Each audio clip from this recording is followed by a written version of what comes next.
Oh yeah. Huh.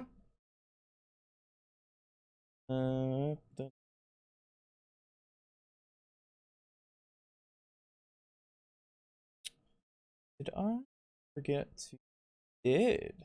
Awesome. I had a whole thing written out to uh put onto the Twitter. Then I closed out of it and lost it. So that's pretty cool. Huh. Don't mind me as I rewrite it. Uh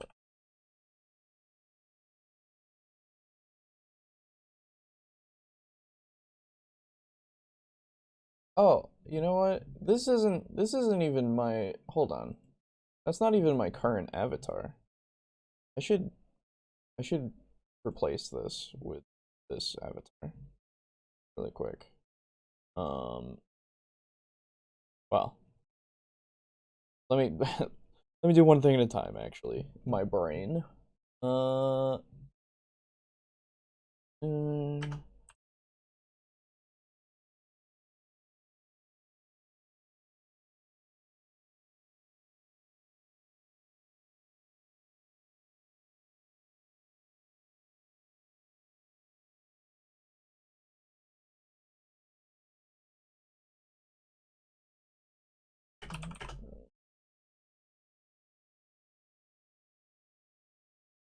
okay.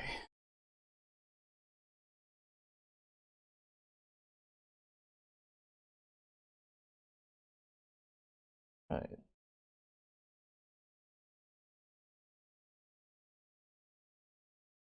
I'll put that up.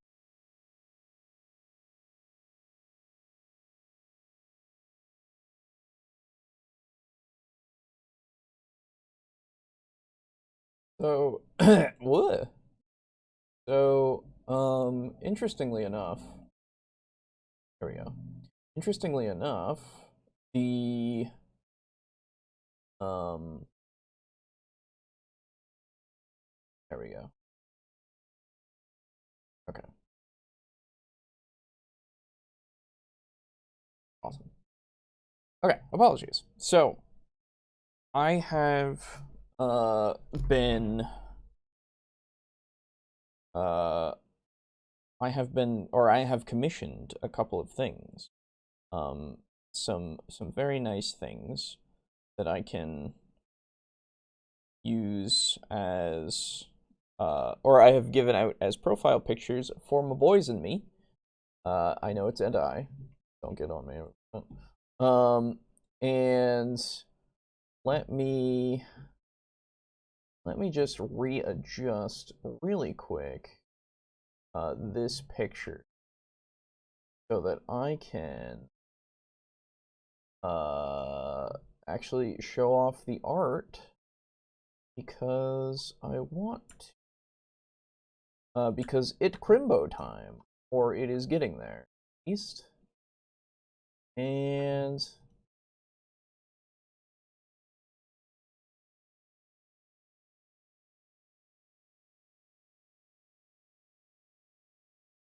this, we go this, we go this, the Crimbo. Uh, nice.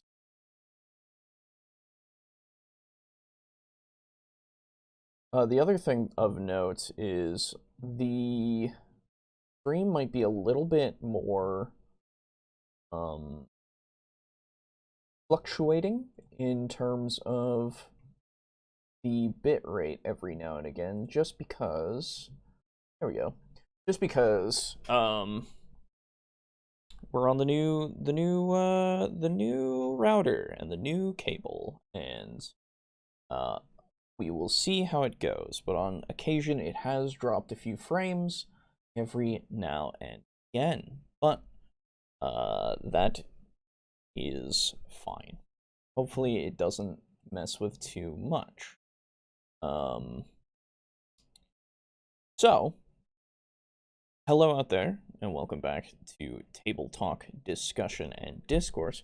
I, as always, am your host, Alejo, aka Great on 95, and today I will be on my own for about a half an hour or so. Hello, Draco Kraken. Oh, it's not. Oh, it did a different pop out chat. That's neat. Hang on. Let's see. Now it updates because I made the other one go away. Okay. Well, anyway. So, we'll do this. That one will take its place. Like this. Anyway, hello. So, at that time of year, at that holiday time of year, so, when Boo gets here, maybe he'll change his profile picture to the one that I got for him, but if not, I'll show off all the art later on. And of course, credit my friend C Maniac on Twitter for doing it for me. It's all really good. I'm very happy. I'm a Santa man. I bring sacks full of plastic crack. That's me. So, yeah. Today, we're going to talk about a couple of homebrew classes for 5e. And this was brought to my attention, or at least one of them was brought to my attention by Aiden, like 2 weeks ago when I had internet and we were going to do the show. It was, or it is, a video from Tulok, the barbarian, or excuse me, is it barbarian or is it barbarian? I think it was barbarian. Still, because there's that slight spelling mistake. But yeah, it's the barbarian. And so I never planned on really covering Tulok again because it's the same.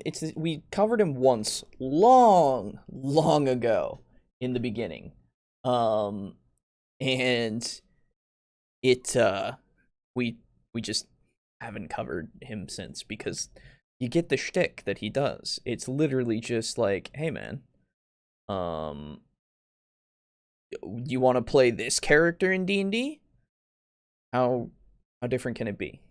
I literally couldn't think of anything to ask for this Christmas other than Warhammer stuff. That's fair enough. Yeah. I bought myself and I've shared it on the Discord, the Indominus box, and I've been cutting some pieces out and getting them prepped for me to spray with primer. So it's exciting. I'm having a great time. That's not to say that I don't have a whole bunch of other bits in my pile of shame to actually do, but hey, you know.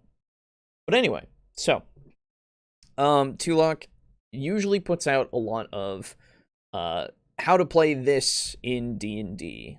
We covered, I think it was Geralt and Incineroar. I think those were the two. The other way around, it was Incineroar and then Geralt, I think. And it was a thing. It was definitely a thing. I understand why people do it, but I also don't really condone just taking a character and going, I am now this character in D&D. I mean, maybe if you're just starting out so that you can kind of, I guess, get the feel, but even then, I don't know, man. Just do whatever. Do your character. So, that being said, Tulok put out this video called, finally, a, Dragon Warlock for D&D 5e, homebrew subclasses for D&D 5e. And I don't know if, he put out a different thing before, that is, you know, not this, but this is what we got right now. Why is this? Hold on. Why is this not correct? Right? Huh? Hold on. Why is it slightly to the right? What? Huh? What happened here? That's not how I had this. Has it been this way the whole time? Hold on. I haven't messed with the aspect ratio of this at all, but I guess we're gonna do it live. Very cool. Apologies. I don't know what has changed my setup. It may be the monitors that I have changed. But who knows? So, oh, right. Excuse me. No. It didn't change?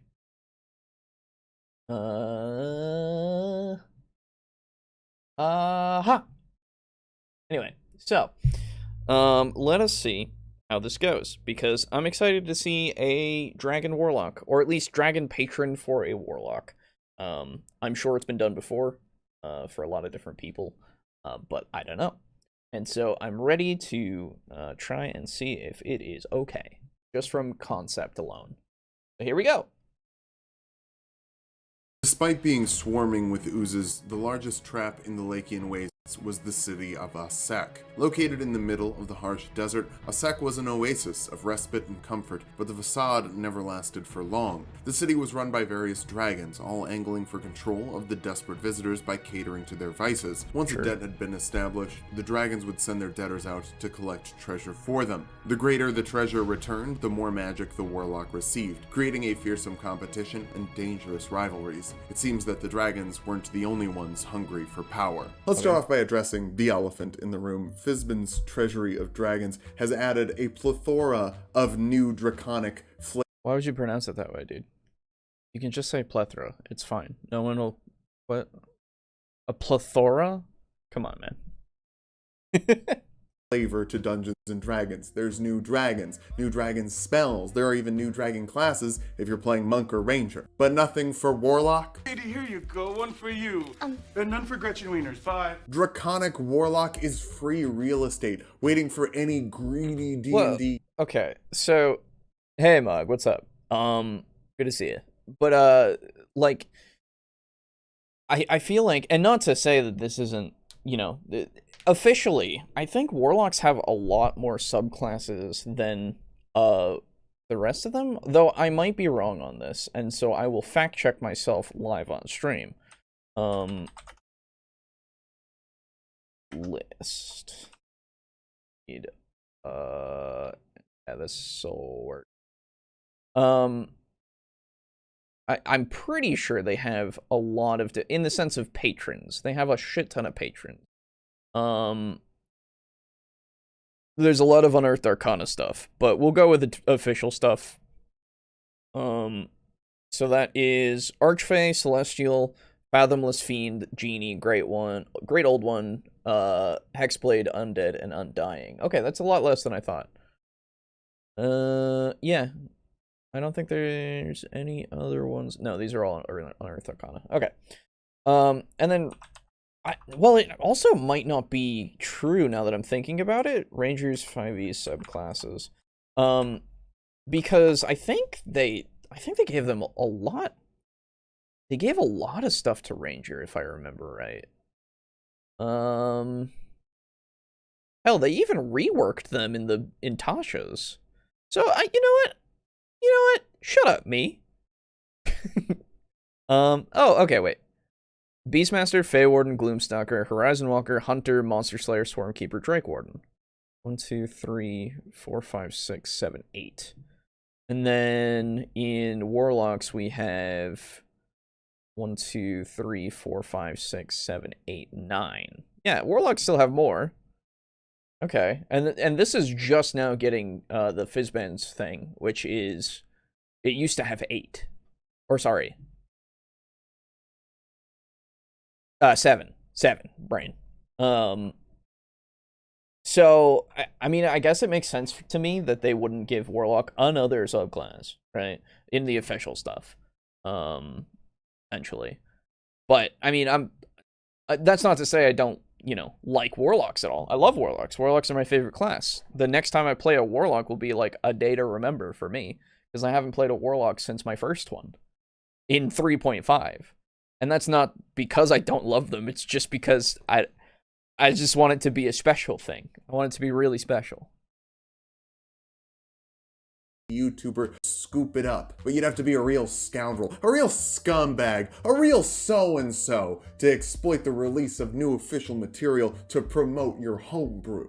All right, come on. Please join my Patreon. The $5 tier will get you this subclass and all the other ones. Thanks. Here comes the money. Yeah, okay. Warlock is a weird class. Student loan sucks. Okay. You're chasing the train like every other YouTuber. I understand. You don't have to, you know, it's as long as you're doing the content, whatever. It's like a spellcaster, but kind of not. Instead of getting a bunch of spell slots of various levels that you can cast throughout the day, you have less than a handful of spells that all get cast at the highest level that recharge on short rests. Yeah. Have a nap today? Again! Oh no. The highest level being 5. Okay, so I don't want to be that guy. I don't want to be that guy, but I'm gonna criticize a couple of things already that isn't even having to do with the class. And this might just be personal preference. And honestly, I'm perfectly fine with saying that it is just personal preference. But dude, don't do that. Come on. If you're gonna do a joke thing, just make it a funny joke or something. Cause like, children crying, not to mention the psychological kind of thing that it does to you, but when children cry, it doesn't make me smile. I don't know, man. It's weird. Always be the guy. Thanks, Slay. I'll try. But like, it might just be me. You know what? I'll take it. Of course, and then you start getting spells you can cast once per long rest and only one specific spell per level. Since you can't rely on your big magic all that often, Warlocks get access to the best cantrip in the game, Eldritch Blast. It's beams of magic. Okay, the other thing is, wow, we're just gonna do cutaway gags, are we? Okay. All the time. Every time. That aren't even relevant, technically? I get it's trying to be a joke. But spam is Eldritch Blast. Spam? Okay. That do damage, and they're magical. That's about it. It's pretty open to interpretation what it actually is. You can power it up further with Say that again. magical. That's about Eldritch Blast. It's beams of magic that do damage, and they're magical. That's about it. It's pretty open to interpretation what it actually is. You can power it up further with. I was thinking that he was trying to like just waffle about what Eldritch Blast is, but it can be incredibly customizable to whatever you want, really. But if we want to get super specific with it, it is just a beam of damage from your Warlock. Very cool. Very cool. Invocations, which are kind of like Warlock exclusive feats that you get as you level up in the class. You can talk to animals, power up your Eldritch Blast, get good at talking to people, power up your Eldritch Blast, cover yourself in flies, or even power up your Eldritch Blast. Whatever you want to do. I'd power up the Eldritch Blast. More spam! Subclasses cover a variety of types of bosses. Oh, I get it. I get it now. I get what he's trying to spam, as in you spam Eldritch Blast. Oh, I'm just dumb. Okay. It's relevant. I'm sorry. I didn't get that. 4 Archfey tend to give weird instructions, undead warlocks lead through intimidation, and the genie warlocks have the best benefits package. I'd say the genie warlock is also the best justification for why a dragon warlock can exist. A common argument against a draconic warlock is that a dragon can get taken out by a group of like 3 to 4 people, so you could just go kill your patron if you wanted to. But genies are weaker than dragons, so if there's a genie warlock, why can't there be a dragon one? That's true. And like, this is also based on your personal lore. The patron of your dragon warlock, let's say, could be an ancient dragon, or an older than ancient dragon, because hell, your world might have it be that dragons become fucking super mega ancient, you know? They become the most ancientest thing on the planet, or they transcend. Who knows, right? I would say that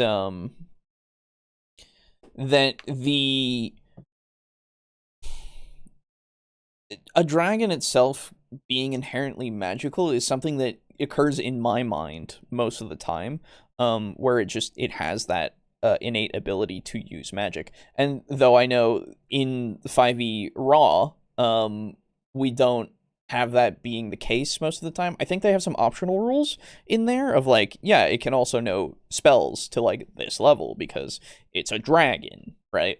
But I think honestly it's a good point to use of like genies as well. Genies being patrons, because it's what is now I don't even remember what I read before. If Genie was like an official patron? Yes, it is. Oh, it's in Tasha's. That's why I don't know it. Okay. If it's something that's official that I don't know, it's probably because of Tasha's. Gotcha. Great old one, dragon. We found it. Exactly. That's also true, right? Like, well, yeah, it might be something that was a dragon, right? And transcended beyond and became a great old one. The other thing is, with a dragon, and I wonder if he's going to go into it, with a dragon, it can be whatever, right? It could be a fucking, a dragon that is like a shadow dragon patron, you know? Like, it gives you shadow powers, right? I know Aiden would have loved that. But you know, it could be your elemental dragons. It could be the new crystal dragons that do their things. It could be, whatever type you want it to be to give whatever spells you want it to give. Same with whatever patron you want. Obviously, considering we're in the homebrew territory already, it really just depends on your imagination. So do the thing. It's cool. I don't know. Warlock subclasses also give you exclusive spells, though unlike other classes that give you exclusive spells, you do still have to pick them as one of the spells you have prepared. While a Draconic Warlord could serve any type of dragon in existence, the spell list remained the same across dragon types, although it was still very flexible. Like Chromatic Orb, for example, that deals 3d8 acid, cold, fire, poison, lightning, or thunder damage. It didn't necessarily have to line up with the elemental type associated. I'm sorry, the cutaway is distracting every now and again, because it's like you're showing Dark Souls 3. I know that's Dark Souls 3. Fireball. You're throwing, sorry, that is Firebolt, if anything. You really want to be technical. Come on, man. I get what you're trying to say, but maybe intercut with just like more than just the fire throwing from your pyromancy fist, whatever the fuck, I don't remember. Pyromancy glove, I think. Fucking whatever. Do that plus a miracle that makes it. I don't know if Dark Souls even has ice things. Dude, get a game that has the ice things and like the thunder things. Just, you know, you can do it. I believe. Maybe I'm asking for a little more effort in it. I don't know, because when I just go and look at Dark Souls, I'm like, oh, look, it's Dark Souls. Neat. Right? I don't know. I'm being a dick, I think. I'm being a dick. I'm sorry. With their draconic patron, although there could be serious consequences if their patron ever found out. Absorb elements let them give themselves resistance to acid, cold, fire, lightning, or thunder damage as a reaction, and then add a d6 of that damage to an attack they... Sorry, I think we're in the point where he's telling us spells that we'll get from our patron. I think that's where we're at, and I missed it. I'm just now realizing it. We have no visual indications, that this is the section now, which is a big part of a video. I haven't seen any other text thing in order to like introduce us to the next segment. At this point, I'm just kind of criticizing the video itself, but so far, spell choice, Sure. Chromatic Orb being your first level spell, or is it second? Yeah, it's first. And Absorb Elements being your cantrip that you learn. Fine with it. Cool. Made next round. Considering how often there were draconic rivalries in Usek, having resistance to elemental damage was of paramount importance. Fairly early on, draconic warlocks were able to channel their patron's breath with the spell Draconic Breath at the second level. This let them force a dexterity saving throw in a 15-foot cone, dealing 3d6 acid, cold, fire, lightning, or poison damage to creatures who failed, and half as much to those that succeeded. Like virtually every other spell these warlocks cast, it came out of their mouths. Enlarge Reduce gave the warlocks a sense of draconic scale. I'm talking size, not skin. This let them make themselves larger for advantage on strength checks and saves, and to deal an extra d4 of damage with their weapon attacks, or they could make their enemies smaller. Either way, they were going to be towering over their foes. Protection from Energy was an upgraded version of Absorb Elements, letting a creature have resistance to acid, cold, fire, lightning, or thunder damage for up to an hour depending on their concentration. Since warlocks could always cast their spells at the highest level, it was generally better to pop this once you had access to the spell rather than Absorb Elements. I'm sorry. Is the framework here that we are listening to him recount how a dragon warlock has become like a good dragon warlock? Is that where we're at? Because he's saying like what they would do when I'm like, okay, tell me my options just in general, I guess. It's an interesting way to frame it. Again, I'm getting myself lost, I guess, with like no like visible title cards and stuff, considering it's a video and I'm meant to be watching it, you know? And I get that a lot of people just listen to things. I think he's just listing the spell list that they get. Yeah, I think so. But I don't know. Look at all this space, okay? Sorry. There's so much real estate here, right? Like, you've got so much that you could just insert a little graphic. Am I wrong? Something to let me go along with it. Even just the spell description, right? Like, name and description, right? Then you can go, okay, this is what I'm talking about. If you're going to follow along, you have something to look at and read along with me. And then I could do my cutaway gags to Avatar, and Dark Souls, and then occasionally take you away from what I'm talking about, right? To look at something else that's slightly related. But, like, something to actually get me to, look at it. I think he's sprinkling some light lore to rationalize how it works. Okay, that makes sense. That's fine. This is the thing. That's fine. My impression was I was going to be told things in chunks and such, and he was just going to talk about it in general as a thing. But if we're going with the lore thing, that's fine. That's cool. That's something that I would like to see. Maybe have a little art of like a dragon man doing a thing. I don't know. I'm expecting more in the visual department, right? And I'm considering the video, considering like the fact that it's a video. I'm not trying to be a dick. I swear to God, I'm not trying to be a dick. It's such just, he's just saying these things to me and I'm trying to retain them. But I'm also getting kind of bored. Not because I need something flashing up on the screen all the time. I'm just like paying attention to all these things of like, there's no real estate here, or sorry, there's no use of your real estate here. And there's also these cutaways that are, don't get me wrong, they're getting better, because the Avatar stuff of like taking the things and redirecting them and using them, kind of what you do with the spells, right? Yeah, you should have hired some art done. Yeah, this is the thing. You want it to be something that people want to watch, want to pay attention to. It'll keep your retention time.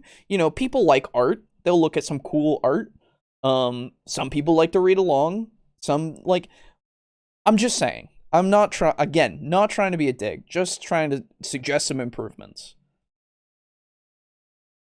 Because I don't have anything to do with the class yet, you know? It's just, he's telling me the spells that you'll get, where I'm like, okay, yeah, spell. And just dealing extra elemental damage that the creature probably resisted. Elemental weapon added a d4 of acid, cold, fire, lightning, or thunder damage to weapon attacks made with a weapon, and gave it +1 to the attack rolls to make them more accurate. Not every Draconic Warlock chose Back to the Blade, but those that did loved to cover their weapons with their boss's sauces. Sorry, okay, wait a minute, now we're going into a different thing. No, okay, no, I'm dumb. Never mind. I thought of something else. My brain, okay. The other thing that I do want to say, though, is that we're switching between different things of media in order to illustrate your point. This one would have been perfect for Dark Souls. You could have just gone, hey, slice the hand, not slice the hand from Game of Thrones, but you could have gone with the rag that gives you electricity, is that the only thing? No, it's not. There's also a fire damage one. Is he a newer content creator? Maybe he hasn't developed the skills used to use the dead space? No. Tulok has been around for a long time. Hell, 2 years ago we covered one of his videos. Like, that was a thing. He's been around for a long time. Usually he does the this is how you play this character in D&D videos, which I'm glad that he's done something that's not that, because it's something that I can watch that's at least, you know, something that I would actually care to watch, right? But again, that is just me. I understand that some people enjoy playing Spider-Man in D&D or whatever, right? But it's surprising to me, considering he's been around for so long, that he's not doing anything when he's framed himself here. He's framed his whole shot for him here, left himself all this wide open space, just didn't even think about it, didn't re-record it, anything, just kept going, you know? It's something that I can't stop seeing. He's made a ton of stuff, but this is the first homebrew I have heard from him. Yeah, which is why I wanted to cover it, because it's interesting. I like branching out. I like the idea of him branching out and doing something that's unique, you know, more unique, than telling me how to play, you know, this week's pop culture reference in D&D.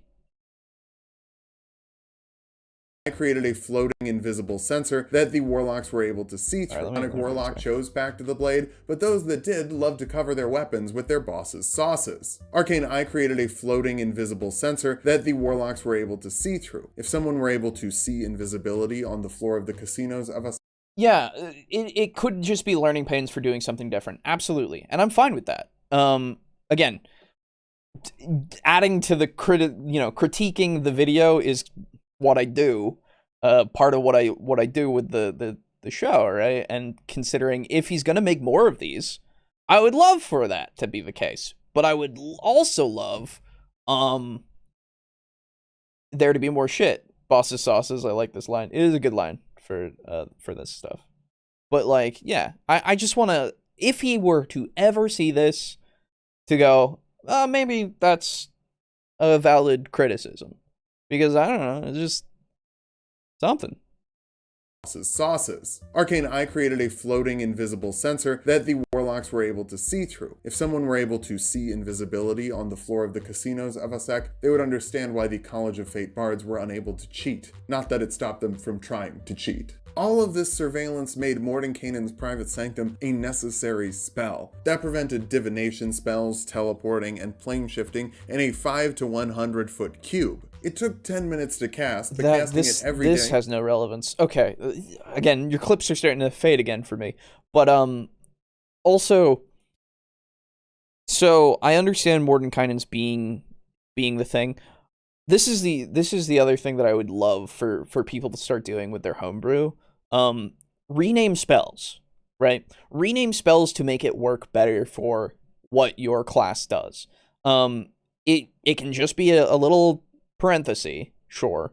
And hell, you don't need to all the time, but let's think about the dragon is your patron. The dragon is the one giving you the spells. The dragon thought that Mordenkainen's spell was something that you needed, right? That's what we're doing, okay? And I don't disagree with the use of the spell. What I want is for it to be punched up. Make it something that is more in theme, I guess, you know? In the same place for a year made those effects permanent. Sometimes these warlocks would even use these spaces to avoid being seen by their bosses, like a walk-in freezer to cry in. Since their rival warlocks would be using huge area of effect spells, the draconic warlocks almost all learned Circle of Power. This gave creatures within 30 feet of them advantage on saving throws against magical spells and other magical effects. Additionally, even when their friendly creatures failed the saving throw, they would take half damage instead of no damage, and no damage if they succeeded. Because this wasn't technically resistance, it could even be paired with another spell like Absorb Elements to really cut down on breath weapon attack damage. Creation was used for various swaps and trades in a sec, creating an item that fits into a 5-foot cube that exists for a shorter and shorter amount of time if it's of rarer and rarer material. Of course, once the object they were trading disappeared, these warlocks would get back at each other's throats with a violent fervor. Of course... Okay, but why would they do that? Now, okay. So why? Why not just, I don't know, buy an item and trade it off? Why would you want to... I understand magic, you can use magic. We'll just waste a spell to make a thing in order to give to another warlock, in order to then have that warlock get mad at me because it disappeared after a short amount of time? Why? Why would I want to do that? I want to use this so that I can, like, and I get, you could then say, oh no, some of them used it to trick townspeople or something, right? Use that! Why would you say the warlocks wanted to fight each other because of this? Why would they do that to each other? Maybe green dragon warlocks, if we're going with green dragons in Forgotten Realms lore, the conniving ones, the cunning ones, the sneaky ones, right? If we're doing that, sure. But if we're going with just the warlocks, and so these warlocks are becoming, and if we're talking about the story, the history of the warlocks, then these warlocks are coming to power and then just giving each other these small things every now and again in order to then, I guess, broker a peace or something, and then they would disappear after a certain amount of time, and then that would ignite a war. I need more context, my man. I understand what you're trying to do here, but I need, like, it doesn't make sense to me in my brain. Why would they want to just actually antagonize these people with something that they know will not last? It's strange. There were benefits to becoming a Draconic benefactor. At level 1, these warlocks learned Draconic. If they already spoke Draconic, they would be trained in another language. Okay, so we're now at abilities that you get, I guess. For diplomacy reasons. Depending on what type of dragon they signed up with, they would get benefits towards a certain type of damage. Acid, cold, fire, lightning, thunder, poison, or radiant. A sec was home to fairly rarer types of dragons. These warlocks were able to change the damage of any type of spell they cast to the type associated with their dragon of choice. Even better, they were able to ignore resistance to this type of damage. Not immunity, at least not at level 1. They could even use it on a little spell called Eldritch Blast. Maybe you've heard of it? More spam! Finally, whenever these warlocks cast a spell, they were able to use somatic components with their hands full as long as they could open their mouths. This meant that they could do... okay, so we're going to... Okay, that's neat. Kind of wish you went the full mile and made some new classes, only signature spells. Yeah, class-only signature stuff, absolutely. Yeah, something to just... But that's the thing, that would require a lot more testing. And I understand, like, that's kind of what you're doing with the homebrew anyway. So far, it's fine. It doesn't seem egregious. It doesn't seem like much of anything so far. The changing spells to be of your dragon's element, that has been the first thing that I've been like, ooh, okay, yeah. The resistance thing is fine. And and then later on, I guess sorry, did he say later on that you get to just ignore stuff? Was that what he said? Spell they cast to the type associated with their dragon of choice. Even better, they were able to ignore resistance to this type of damage. Okay, yeah, so you get stabs, basically. you can get piercing through resistances. So fire, if your dragon is a fire dragon, right, which I guess would be red, then you get to go through resistances to fire, which is incredibly useful to do normal damage. That's incredibly useful. Absolutely. I don't know what level you get this. I would love to see a little level thing here with like ignore chosen type resistance, right? Or something here to tell me. But you know, I guess, is this level like 3? Poison or radiant. Asek was home to fairly rarer types of dragons. These warlocks were able to change the damage of any type of spell they cast to the type associated with their dragon of choice. Even better, they were able to ignore resistance to this type of damage, not immunity, at least not at level 1. They could even use it on a little spell called Eldritch Blast. Maybe you've heard of it? Okay, I have no idea. I'd have to go back further. Finally, whenever these warlocks cast a spell, they were able to use somatic components with their hands full as long as they could open their mouths. Okay, so no, he hasn't.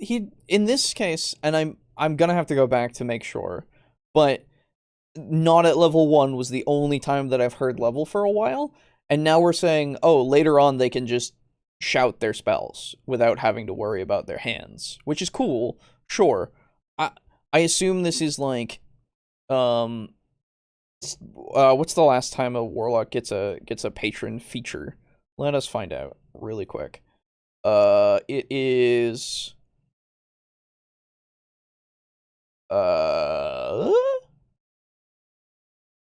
Mr. Kirk. No. 19th? No. Sorry, my brain. 14th. Okay. So it would be the 14th level, I guess. I'm just, since I have it here that I can look at, that's how I know? This meant that they could dual wield weapons, carry objects, or even fire off Eldritch Blast attacks with their hands bound. Needless to say, seeing a spellcaster vomit out powerful magic was intimidating. At the 6th level, this frightful fervor forced a wisdom saving throw on creatures Oh, they hit okay. with the... Sorry, 6th level. What? Huh? We're back at 6th? Huh? Sorry. Okay, now I remember where we were, everyone. I don't know. To cover their weapons with their boss's sauces. Arcane Eye created a floating invisible sensor that the warlocks were able to see, teleporting and plane shift. Sometimes these warlocks would even use these spaces to feed of them advantage on saving throws against magical spells and other magical effects. Additionally, even when their friendly creatures failed to survive damage. Creation was used for various draconic if they already fervor. Of course, there were benefits to becoming a Draconic benefactor. At level 1, these warlocks learned Draconic. If they already spoke Draconic, they would be trained in another language for diplomacy reasons. Depending on what type of dragon they signed up with, they would get benefits towards a certain type of damage. Acid, cold, fire, lightning, thunder, poison, or radiant. Asek was home to fairly rarer types of dragons. These warlocks were able to change the damage of any type of spell they cast to the type associated with their dragon of choice. Even better, they were able to ignore resistance to this type of damage, not immunity, at least not at level 1. They could even use it on a little spell called Eldritch Blast. Maybe you've heard of it? More spam! Finally, whenever these warlocks cast a spell, they were able to use somatic components with their hands full as long as they could open their mouths. This is at level 1? You also get this at level 1? Because we get to level 6 next, which is your next patron feature. You can already just ignore somatic components? At level 1? Huh. Okay. Seems pretty fucking good. Huh. Not sure how I feel about that. Let me ruminate on that for a bit. We can continue the video. This meant that they could dual spellcaster vomit out powerful magic was intimidating. At the 6th level, this frightful fervor forced a wisdom saving throw on creatures they hit with the type of damage associated with their draconic benefactor. If they failed, they would be frightened until the end of the Warlock's next turn. Once they had passed this frightening saving throw, they were immune to those effects until they finished a That makes sense. That's a dragon thing. That makes total sense to me. Some front-loaded stuff there. Dragon Warlock ate his greens as a kid. Yeah, ignoring somatic components is something that feels a lot, you know? I don't know. It's because having to move your hands is something that you can't really like. You can hide with like I would say a performance check, right? In order, if you're trying to hide it, or a stealth check even, right? In order to try, though you're probably, as a warlock, you might not have either of those. It really depends on what you're trying to do in the current moment in order to weave it into what you're doing. Though, I guess the verbal components are even harder because you literally have to say the spell, right? Seems like a post 10 ability. Yeah, I would say so. Something like that. I thought it would be a way later thing. That's why I said 16, because it's like, oh, okay, you get to ignore that, and hell, you get to just cast your spell out of your mouth. Okay, yeah, that's fine. Not 18, 16? Did I say 18? I don't know, my brain said I said 18. Anyway. short rest. Frequently, this was paired with the Eldritch Spear invocation, and used with Eldritch Blast to keep enemies very, very, very far away. Perhaps as a result of their hands-off approach, the dragons actually became outclassed by their servants. These warlocks honed their breath until it became unstoppable. At the 10th level, draconic warlocks gained empowered. Okay, so you only get a couple of things at 6th level. That's fine. Okay, those seem fine to me. There's no way I would give anyone all of this at level 1. Master Scribes from Tasha don't get the ability to swap damage types till way later. Is that true? Well, there you go. Because that's... I don't know... Again, I don't know about Tasha as much. In that case, yeah, if that's a thing that somebody can do later on, then, like, fucking, come on. Why would you allow this? Like, and, well, so, I assume for Master Scribes, they can swap to any type. This is just, they go to your specific type. Though, if you think about it, why wouldn't you every single time, considering anything that is going against you loses resistance to it, right? And I assume later on loses immunity to it. And does that mean that if something's immune to it, it becomes just resistant? I don't know. But so far, like, there is no reason for me to use anything at any other damage type except if I know that there is a weakness to something. In which case, I would use a single damage type that is weak against. But every time, even if it's fire, most things have resistance to fire. Why wouldn't I just stab through with my fireball? Right? That is like a huge, huge incentive. If we want to do the changing to your specific dragon, I would say you lose the stab until later. Right? Like, make it so that you get that at 6. At the earliest. Breath, letting them treat immunity to their favorite type of damage as resistance. But if they found someone who was vulnerable to their breath, it would break them in unsuspecting ways. After taking damage from a draconic... Sorry, I missed that whole point. I was thinking more about the stab damage. This would seem mess with early game levels hard. Oh, mess with the balance of early game levels hard. Yeah, I think so. And again, like, there's no reason not to use something, right? Like, use your fire, your poison. Hell, poison is resisted by so many things. Like, you just... Every undead... No, they're immune. So that wouldn't mess with it, thankfully. But I don't know if we then rationalize... Does immune bump down to just resistant? I don't know. I would do a level 1 dip and go wizard afterwards. Choose a dragon with a damage type that isn't resisted much and call it a day. So the easiest way to do that is force. Force is not resisted by, like, anything. You know? But even so, I would say to hell with it. make it a damage type that is resisted by everything. That way it doesn't fucking matter. That's why I say fire or poison. Whatever is resistant to that isn't at all anytime you change the damage type. That's what he has said. And that's crazy. Now that, like, the more that I think about it, the more I'm like, no, actually, no. Put it at, like, 6. That's, at least you're fighting things that are more powerful at that point. Became unstoppable. At the 10th level, Draconic Warlocks gained Empowered Breath, letting them treat immunity to their favorite type of damage as resistance. But if they found someone who was vulnerable to their breath, it would break them in unsuspecting ways. Okay, so we have confirmation now. At 10th level, you get the ability to now treat immunes as resistant. Okay, good. I'm glad we're at this point. So that takes away one of my issues. The rest of the issues are still here.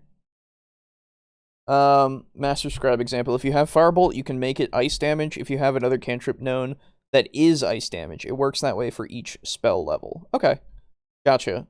So, and again, I'm fine with this changing the damage type to your Dragon Patron's, like, chosen element. That's fine. It doesn't change to any element. And if it didn't have the pierce through, that would be fine. Because then you're just doing force damage, or sorry, instead of doing Eldritch Blast as force damage, which isn't resisted by, like, anything, so why wouldn't you keep doing force damage? You would then do it as fire or electric or whatever, and you could flavor it that way in your Eldritch Blast. Totally fine. I'm okay with that. But yeah, I don't know, because with changing it to the one thing, it is limited, right? It is limited to that specific thing, and that could be a detriment, or it could be a boon. You've got a trade-off there. Sometimes you may never use it in, like, a whole place because everything is resistant to your chosen damage type. You might find that out in the first dungeon, where you try to use your Eldritch Blast as fire, and then the thing you're fighting is like, I resist fire, right? And now in character, you're like, fuck, right? And then you stop using it. And then the whole rest of the dungeon is that. But if you do it so that you don't have to worry about it at level 1, that's fucking nuts. That's so crazy. Hello. Yeah, sorry. You're good. I said I'd be 20, 30 minutes late, and I forgot that I didn't tell you that I worked until 9:30. No worries. It is totally fine. I've been talking about this video. What video is it? It's Tulok's video on his custom Dragon Patron Warlock. Oh, okay. Yeah. Oh, that's right. This was on the chopping block. Yeah. And, like, okay, so I want to ask you a question. Okay. So, do you think that at level 1, you should have the ability to change your damage type to your Dragon Patron's element? Is it just your patron's element? It is just your patron's. Any spell damage can become your patron's element damage. Oh. So, because for a second there, I thought I forgot that it was a warlock. Yes, it is a warlock. But yeah, for a second there, I thought it was like a fighter, and then I was like, yeah, that doesn't sound that bad. Yeah. So let's say, right? Yeah. You are the most resisted element is fire, I think. I think either that or poison. Right. Poison is probably so let's say your dragon is poison. Okay. Mm-hmm. New avatar art is fire, by the way. Thank you, Mug. Yes. So cool. Yes. But so you're poison, and you change your Eldritch Blast to poison damage for some reason, right? Yeah. Okay. You can do that. But otherwise you cannot do that. You can also just have it be regular Eldritch Blast to force damage. Okay. And, like, it's whatever spell. Like, that is the way that it works. So I don't think that's all bad. Okay. Now, why? Is that spicy? So, continuing. Okay. To the second part. Okay. Because also at level 1, Yes. You then get the ability to ignore resistances to your chosen damage type. Yeah, no. Okay. Not at level 1. Not at level 1. Well, honestly, though, I think if you did pick poison, you would have to sell me, but just because of how much how resisted poison is, I might. This is the thing, right? Yeah. It makes it so there is no reason to not do it. It's true. Every single time, if it is resistant, it doesn't matter anymore. Yeah. Right? You can make your fireball if you don't need to worry about the resistance, or sorry, if you're going against something that's resistant to fire, you make it a poison fireball, right? Yeah. And then it just goes through. And hell, if the thing is even resistant to that, you don't even have to worry about that because it's fine, right? Yeah. So that's at level 1. Yeah, no, not at level 1. Which is insane. Yeah. Which I was saying, maybe at level 6. Okay, that's fine, right? Yeah. Because that's when you get your next thing, and at that point you're fighting stronger things, right? Yeah. Dang, that hell no was quick. Yeah. Well, that's the thing. It's insane once you start thinking about it. That's the problem. Yeah. Because like the initial stuff, totally fine. Totally fine. Like I was saying, you go to a dungeon and you fight your first thing, and it's resistant to fire, and you go, okay, I'm not going to do that the entire dungeon, right? And it's then, true. like, if you keep encountering things that are resistant to fire, right? Then you don't have to worry about it, because then you're just doing your force damage or your whatever else damage you're doing for your other spells. In which case, it's totally fine. It becomes that trade-off thing of, in certain circumstances, this will be beneficial. In certain circumstances, it won't be. But with the stab, I'm using my fireball all day, baby. You know? That's the thing. Every fucking day.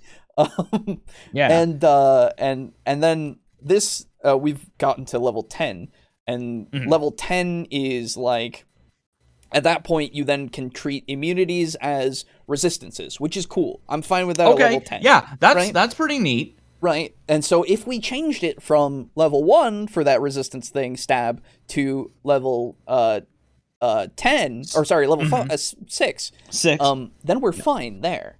Yeah. And then with the other thing, it doesn't say that it makes it like, hey, Normal, what's up?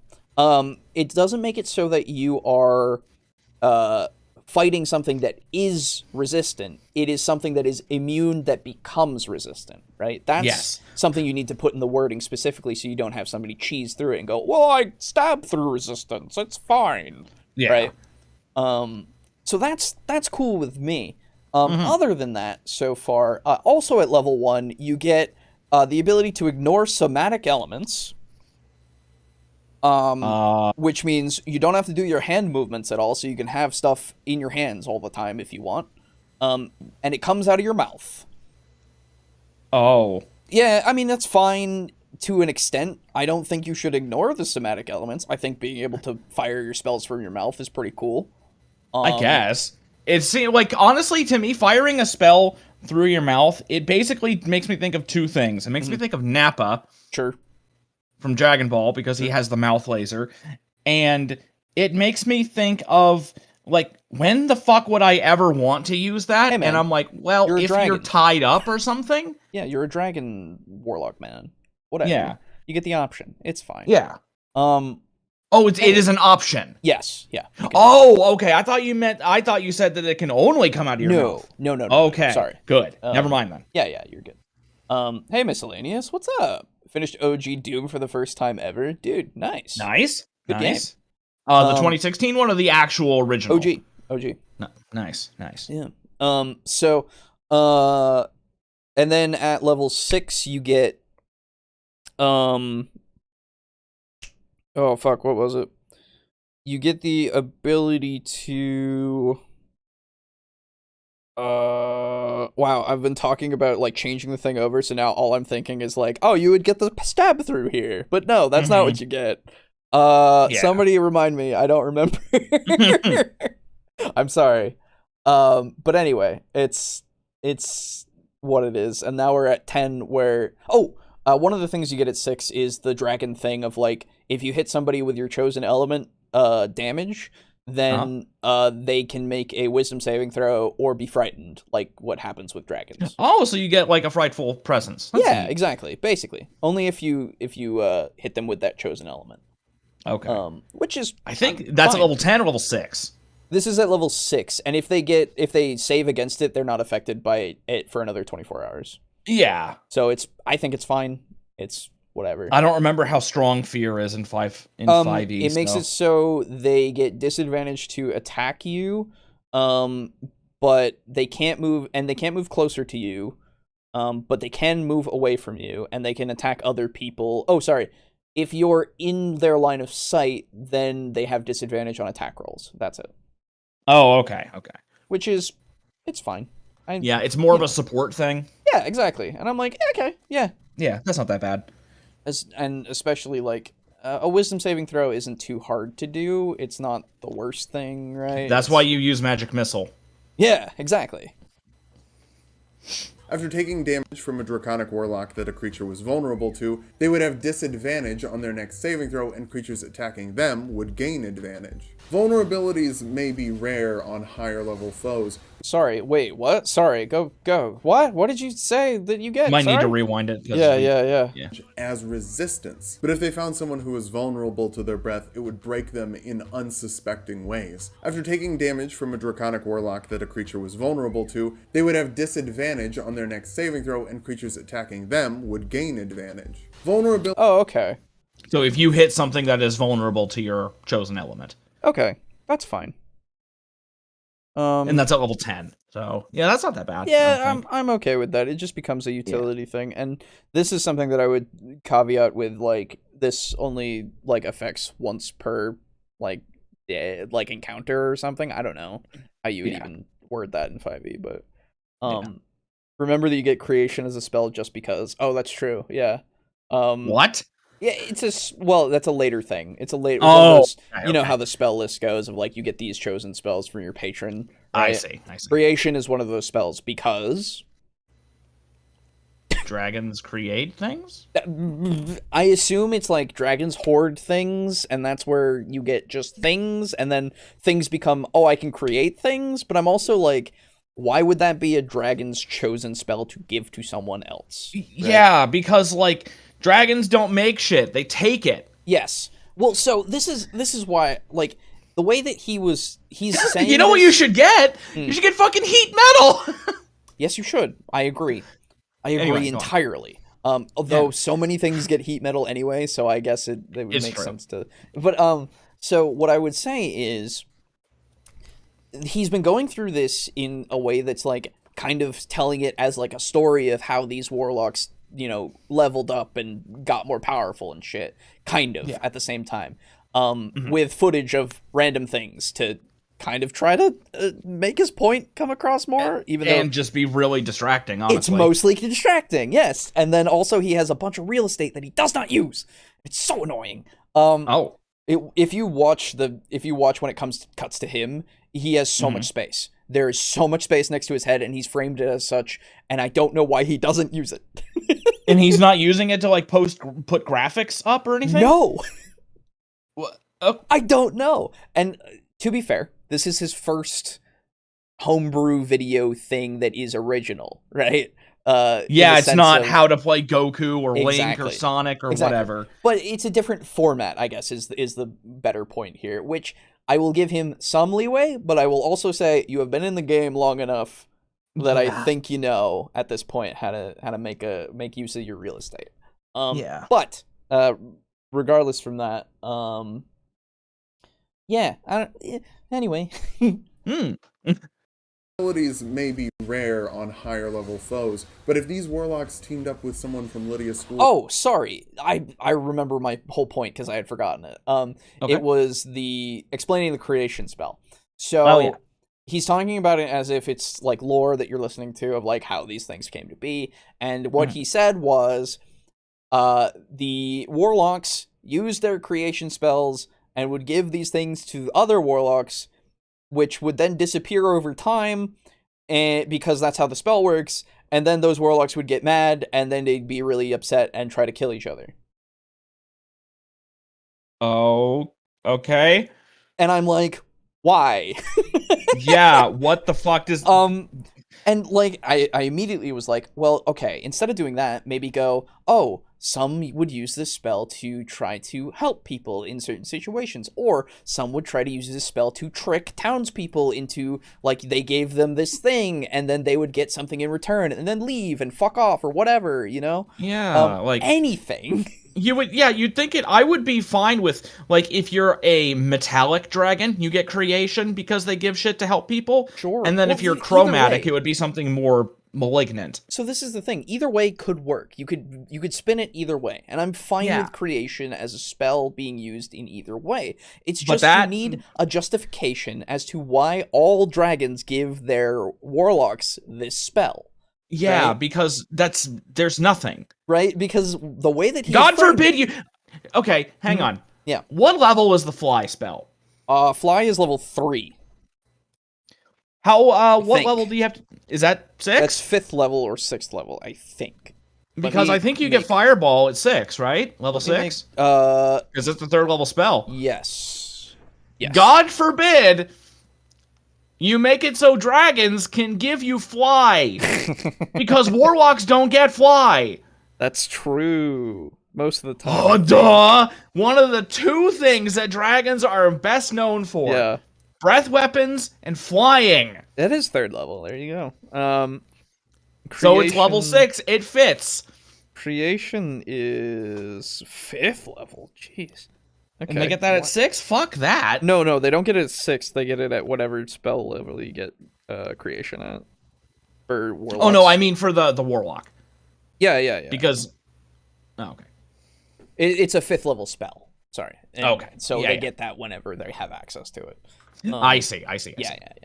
But yeah, I don't know, man. It's give a them weird fly. Be done with it. Yeah, it's a weird justification of like, well, it's just strange that that's how you justify it, right? Like, it's just, I don't. It's really understand. stupid. There's nothing. There's no context. So it's like, that's why I was saying, like, I need more context than this, my man. So that's another critique that I have that isn't necessarily the class. It's just, give me a reason. Yeah.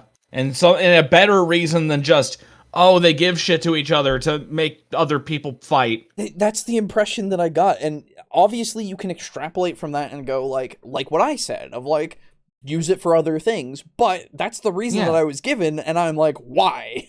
Yeah, no, because That's like, strange. yeah, you can come up with a better reason, but the reason that is given is what's important. Yes, exactly. Like, that's what I'll read, and I'll go... Yeah, that is what has been created, and that is what is being critiqued. Yes, exactly. Oh, I just realized after Boost said it, this class has no difference between metallic and chromatic patrons. That's true. Exactly. So you could have ones for good and evil. So the difference is just the being able to do the element type thing. Having... But they all... Don't all dragons share the 5 elements? Because yes. golds and reds both breathe fire. Yes. Copper... I'd have to look it up again, but I think they all share the same elements. They all share... Yeah, there's 2 for each element, I think. Yeah. I think. They have there's a counterpart. 2 have fire, 2 have poison, 2 have acid, 2 have lightning, and 2 have the other one. Ice. Acid. No, ice. Oh wait, no, it is ice. My bad. Yeah. Well, there's also now the gem dragons from the new Fizz bands. So yeah, I don't know what they do necessarily. I could look it up, but it's fine. So like they can do whatever, and I'm fine with that being the difference, and then you can work around that. Like that's the spell list can be more generalized for like this is what dragons give, and I'm like okay, that's fine. But the other thing was like at some point they get Mordenkainen's Mystical Mansion. That's another spell. And I'm like, why? I guess because it's a lair? So the justification was it was a place that they could go to relax and also not be spied upon and also like have a place. And I'm like, sure, that's fine. But maybe rename it. I don't know. Yeah. Like, that was the other thing of, like, rename some spells, maybe. Make something custom. I don't know. That'd be good. But we'll see. I don't know. Of monsters who were a truly fearsome duo. The greatest desire of a draconic warlord was to become the next boss, but to be the boss, one must be capable of ultimate desolation. At the 14th level, these warlocks not a were dragon, able to he's a send out lizard. a 60-foot cone that deals 12d10 of their favorite type of damage. They also got to decide whether creatures inside would make a dexterity or constitution saving throw to get half damage on a successful. Did you hear? Sorry, listen really closely to the video. Oh, no, I heard it. You heard that it's in the very back. He didn't mute the fucking audio to it with it. That's He funny. kept it very quiet. Very quiet. Very quiet. Trogdor is a fucking beast, dude. Yeah, oh, of course. Dude, honestly, that'd be so fun to fight Trogdor. Oh, yeah. So, 12... Gotta be careful with that beefy arm, though. It's true. It'll fucking get you. I want to hear again. It's 12d12, I think? Yeah, no, it's 12d10. Monsters, they were a truly fearsome duo. The greatest desire of a draconic warlord was to become the next boss, but to be the boss, one must be capable of ultimate desolation. At the 14th level, these warlocks were able to send out a 60-foot cone that deals 12d10 of their favorite type of damage. So immediately what I would say is, why not have it be breath weapons for what the dragons do, because they don't all do cones, right? Yeah, because some do blue dragons do lines. Yeah, exactly. So I guess now we're just saying, oh, no, it's fine. Don't worry about that. Which is, like, again... I guess if we want to make it more of a general dragon thing for some reason, burninating, yeah. Hell yeah, dude. But just be careful, you don't want to get sworded or arrowed. Exactly. So I just why? Yeah, like I feel like I don't know if 12d10 is too much. At level 14? Yeah, I don't remember what dragon breaths actually are, because I've never run a dragon. So let me look at warlocks really quick. At level 14, you have access to 5th level spell slots. Because that's the highest that you go. Oh my god, really? They only go up to 5th? Yeah, but you always cast everything at highest level. And you only get three spell slots at that point. Yeah. That you can use. Fucking 12d10 at level 14, huh?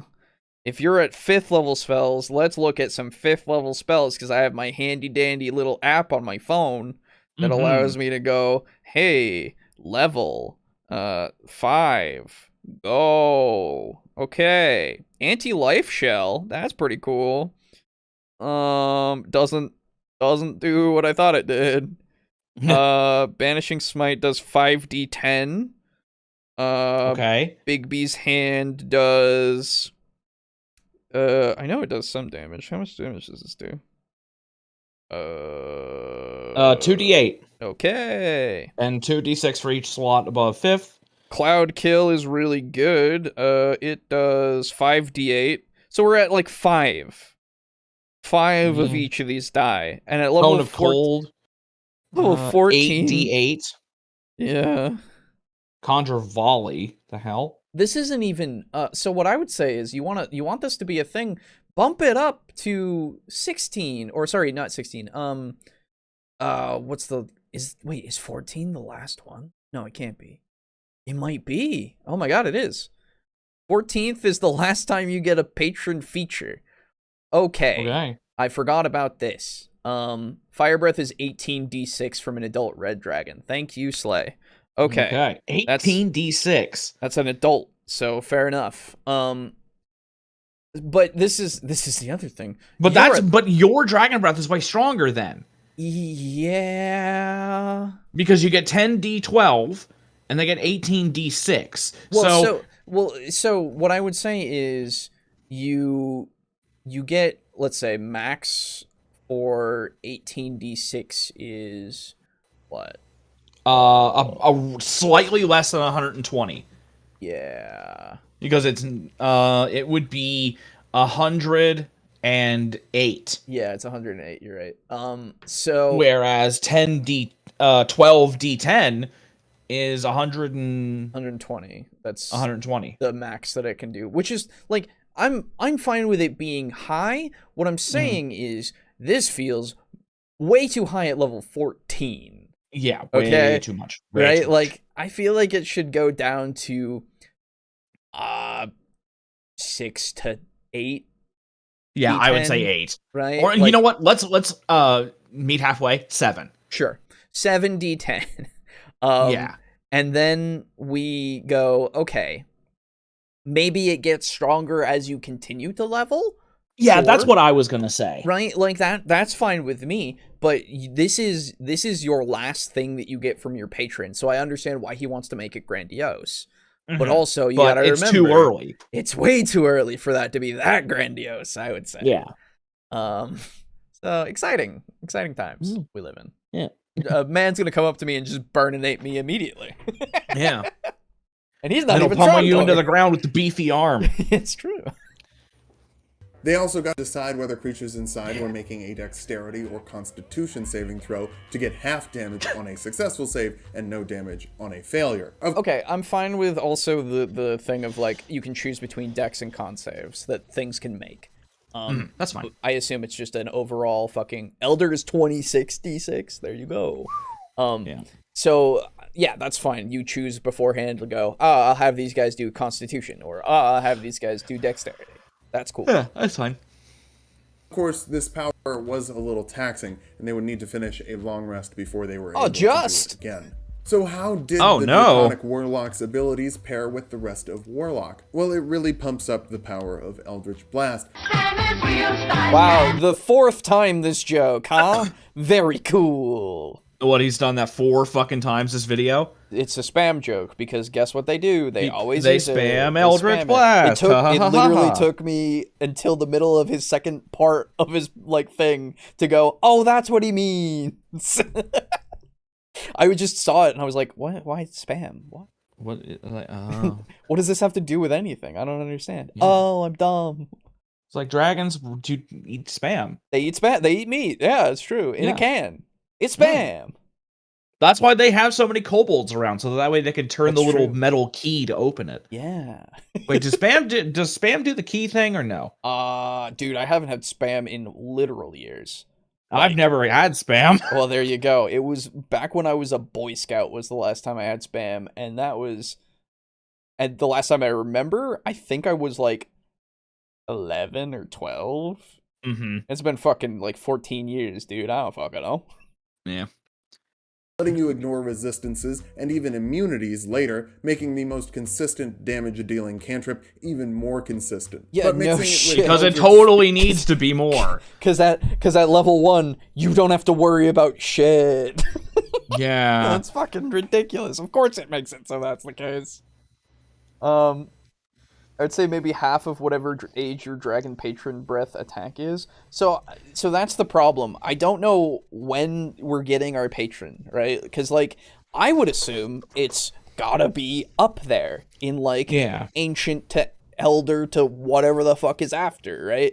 Mm-hmm. So that it's so transcended that it can actually grant power to somebody else. Yeah, and we don't have to get to the point of people going, oh, I just want to go kill the dragon because it's it's a fucking adult dragon that's giving me this power, whatever. Because then we can circumvent that easily. Because he brought that up as an issue before, and I was like, okay, yeah, you just done. But if that's the case, then like you get your power from an adult dragon. Your adult dragon has 18d6, you get 9d6. I'm like, okay, that's fine. Maybe, but what if, like, is there an age requirement? Yeah, I would say so. I would say so for a dragon to be your patron. I don't know. And again, this also depends on how your dragons are in lore, right? Of like, do they get really powerful? Do they age forever? Do they die out? Are they bestial? Do they have intelligence, right? Like, there's so many questions here. Plus, the thing is, I can't really imagine many dragons even agreeing to a pact like this. Like, So- going from, like, classic Faerun Right. dragons and their mannerisms, because that's all we have to go on, really. Yeah. At least in terms of, official D&D material. Right, exactly. Yeah, A red dragon or a green, black, blue dragon, those guys would never make a pact with a human or anybody lower than them to give them power. They never would. Why would they? They just fucking toast them with their breath and take their shit. Dragons don't need our help. This is like saying that a lich is going to be like, hey, you, random guy, I'm going to give you some of my literally limitless power and go work for me. So this is the thing. You also have, like, because liches do that for undead patron, the unyielding, I think it is. Yeah, it's true. So, like, I'm fine with there being a reason for it. That's totally fair. What I need, though, is to, if we're going by classic Faerun dragons, then I go, classic Faerun dragons have an optional rule to be magical. How are they giving me magical powers, then? Because that is not core. That's an optional rule. Yes. What? Yeah. I've never... Oh, my God. There's an optional rule of, like, oh, you can also have these dragons use spells at this level when they're this age, right? I'm pretty sure. I could be totally wrong. Let me look at my brain. Yeah. Dragon. Wow, really good job, brain. Dragon, magic, optional rule 5e. Could be. Yeah. Dragon is an 8 spellcaster's variant rule. That's a thing. Wow. Yep, because otherwise they aren't technically, like, magical, quote unquote. Like, they don't have spells. Interesting. They just have their breath, which is purely biomechanical, I would say. Yeah, pretty much. But but that's very. I did not know that. Yeah, it's neat. Yeah. But I always, like, whenever I do a dragon thing, I'm always like, oh no, they're magical. What the fuck? Yeah. They're so smart. They're so smart. They're so old. They are so powerful. Yeah.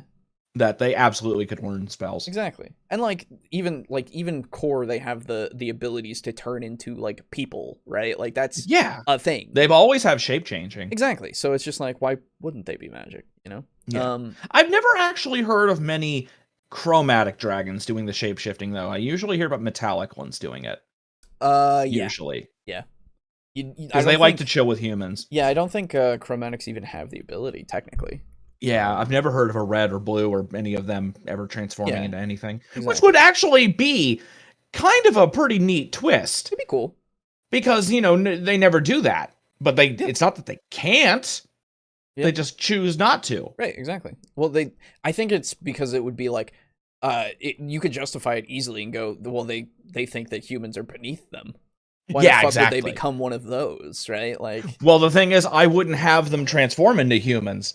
Yeah, sure. I would have them transform into, like, I don't know, like maybe what are there dragons, chromatic dragons that live near the water? Yes. Which ones are they? I believe they're copper and no, that's chromatic. Oh, right, I'm metallic. Sorry, I'm the other thing is I want to say green. Yeah, they either because I know they usually live in, like, deep forests. Silvers are the ones that I always hear about living near the water. Right. And, like, coastal towns. I don't know if chromatic dragons live near water much. I know that blues like to live near deserts, though. Yes, that's true. Or in deserts. And reds, they're volcanoes and shit. Yeah.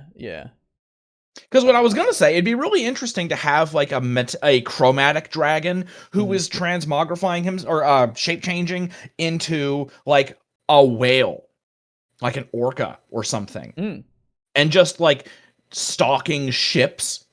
And then the adventurers go out and they're like, oh, we need to stop this whale. It's like it's always around when ships sink, and that's the last thing people see. True. And and then it turns out that's a fucking dragon instead. Yeah. That'd be sick. Or you're walking through a forest and you see, like, this beautiful blue bird, and it's like maybe it's a large bird, kind of like an axe beak or a terror bird. It's like really blue. and then the players try to shoot at it, and it gets hit, and then all of a sudden you got a fucking blue dragon. That'd be bad. Yeah, that'd be cool. I might be mistaken then, because like you've got gold dragons. They go. I think it's just the metallics. I think so. They go live near the water. Okay. I can understand it because it's like, I can definitely understand it from a red dragon's point of view because they're super fucking prideful. They would never want to stoop to a lower life form's level. But greens and blacks, I could definitely see doing it. That's true. Because they're so sneaky and conniving. Yeah, absolutely. And then golds like to transform into old people, like old wise people. And be like, hey man, what's up? How you doing? And they like give out advice, and then they also are like, "Oh, help me across the street," and then you help them, and they're like, gold or something. I'll come back and I'll like check on this human 700 years from now. Like, exactly. Oh shit. And then silvers are totally chill. Yeah, they're great. They just hang out and just like, hey, what's up? Yeah. Fear and repelling blast would really help you keep people away using those frightening effects since they couldn't get closer to you. If you found yourself in the Lakian Wastes, a giant open desert field, people would be dead before they could even see you. The Spirit Shroud spell would pair really well with Eldritch Blast or let you really sauce up a weapon with more cold or radiant damage if that was the type of dragon you chose. Once you get 5th level spell... Again, okay, I'm gonna say it again. Fucking, if you're gonna use the Dark Souls thing when you're talking about putting something on your sword, do the thing where you put something on your fucking weapon! So that you God get that forbid, element! God forbid you show maybe a clip from The Witcher where you're actually dribbling like fucking cooking oil on your sword and shit. So many just missed opportunities. Come on. Yeah, it's like, come on. Anyway, you see what I'm talking about with the it's very distracting. It's like, honestly, the Team Fortress 2. So I understand at the very end. I know, because it's like long distance Eldritch Blast, but still. That's the thing. He said that like at the end. He's just like, snipe. It's so, and I'm like, oh. It's so poorly structured. It's so bad. Relevance, please. Yeah. Slots, that extra damage turns up to 2d8 cold or radiant damage against creatures within 10 feet of you. And once you have 4 Eldritch Blasts, that's 4d10 plus 8d8 plus 20 damage in a single round from a cantrip, provided you also have Agonizing Blast. But I'm assuming you take Agonizing Blast. You're a Warlock. It's Eldritch Blast. You don't say ham, wow, you say 5, spam. huh? Any of the other Warlock spells that deal damage can get this benefit too, so Blight, Psychic Scream, Finger of Death, Enervation, yada yada yada, resistances aren't an issue for you. And multiclassing isn't an issue for me. Honestly, I might even love it too much. Not surprisingly, the Warlock Dragon mixes very well with the new Dragon Monk and the new Dragon Ranger, since those get regular access to a type of draconic damage. My hero dipping to fighter for 2 levels would give you action. See, this is the problem with using these kinds of things. If it has very little relevance, like, I don't know why you're using it, because I've never watched My Hero. I want to watch My Hero, but man, you definitely need to at some point because it's really good. Yeah, absolutely. Well, this is my point, of course, is not everything is going to be understood by everybody, but if you do something that is fundamental, right? Because I assume what he's going for there was monk, fighting, punching. That was actually acid. Right. I saw the acid first. That's the problem, right? The very first thing I saw was acid, and I'm immediately going, why are you showing me this clip? Right? Yeah. And then once we get to the punch thing, then I'm like, I understand why you're showing me this clip, but also I'm so distracted because I've been trying to figure out why the fuck you've been showing me this clip until I see this point where you're punching. Now, a lot of the times I can be a little more critical about things than I should be in some of these cases. Like the sniping thing, I guess could be seen as more relevant if you... I didn't hear the whole longer range Eldritch Blast thing beforehand. Sure. Yeah. That's on me. But at the same time, it's just like, also, you just get random TF2 footage. Yeah, that's the thing. It's like everything is so jarring. Like, I'm fine with you using footage from other things. That's totally fair. Just please take more care with it and actually make it work. Because I don't know about you, if I wanted to talk about somebody doing a lot of shit with acid, the clip that immediately comes to my mind is RoboCop, where the guy's melting. Yeah. Guys in the toxic waste, yeah. Yeah. Like, ooh! That shit. I just watched that recently. It's so fucking nice. Like, the fucking scream is so fucking haunting. Yeah, it's so weird. Anyway. Yeah. So that's what I think of immediately when I think of acid. What I think of is Raiders of the Lost Ark. With the fucking faces melting, right? Like that's another one. Right? Even though it's not acid, but yeah. Right, I know, but it's the effect of it, right? Where you see it's the melting. And I'm like, acid melts things. Yeah, okay. Yeah. So that would be fine for like relevance, because immediately you're saying something about acid and then immediately show the clip. And then I go, oh, that guy's face is melting. Acid melts faces. Nice. Yeah. Right? Like I think the way I would have structured this is if I was going down, like, let's say in the video I was going down the list of the elements that you can use in this thing. I would be like, fire, and then show like subtitle, fire damage, and then have that scene from like the Meet the Pyro where he's got his thing and he's torching people. And then ice, you show the scene where Jack Nicholson is fucking frozen solid. And then for acid, you show the ooh. And then you talk about the specific elements. Sure, absolutely. Because those clips are relevant. Exactly. And you don't need any other context other than the fire damage, which is clearly a big fucking subtitle at the bottom. Well, so this is, you have, like, and I don't know how much work he wants to put into these things. I don't know if he's going to do another one. Who fucking knows? But yes, text is the one thing that I have been looking for, right? This whole time. There's been nothing to tell me, like, text-wise for a video that I look at. With all of this space that is so ripe for text. Where it goes, hey man, this is the section that we're on. The spell list, right? And then gives me a spell, and then what it does. Like I said this before, you put a spell title, and then you put the description of the spell right in that little box there that you got, right? And then like with even with those clips themselves of like relevance is all you need. I don't think you necessarily need text over like the pyro clip and all that stuff. I think just you saying it and seeing that visual of fire is happening or this guy is frozen, that's all you need, because that is the entire clip. That's all it needs to be. Yes, the point of it is look at the element that is being used.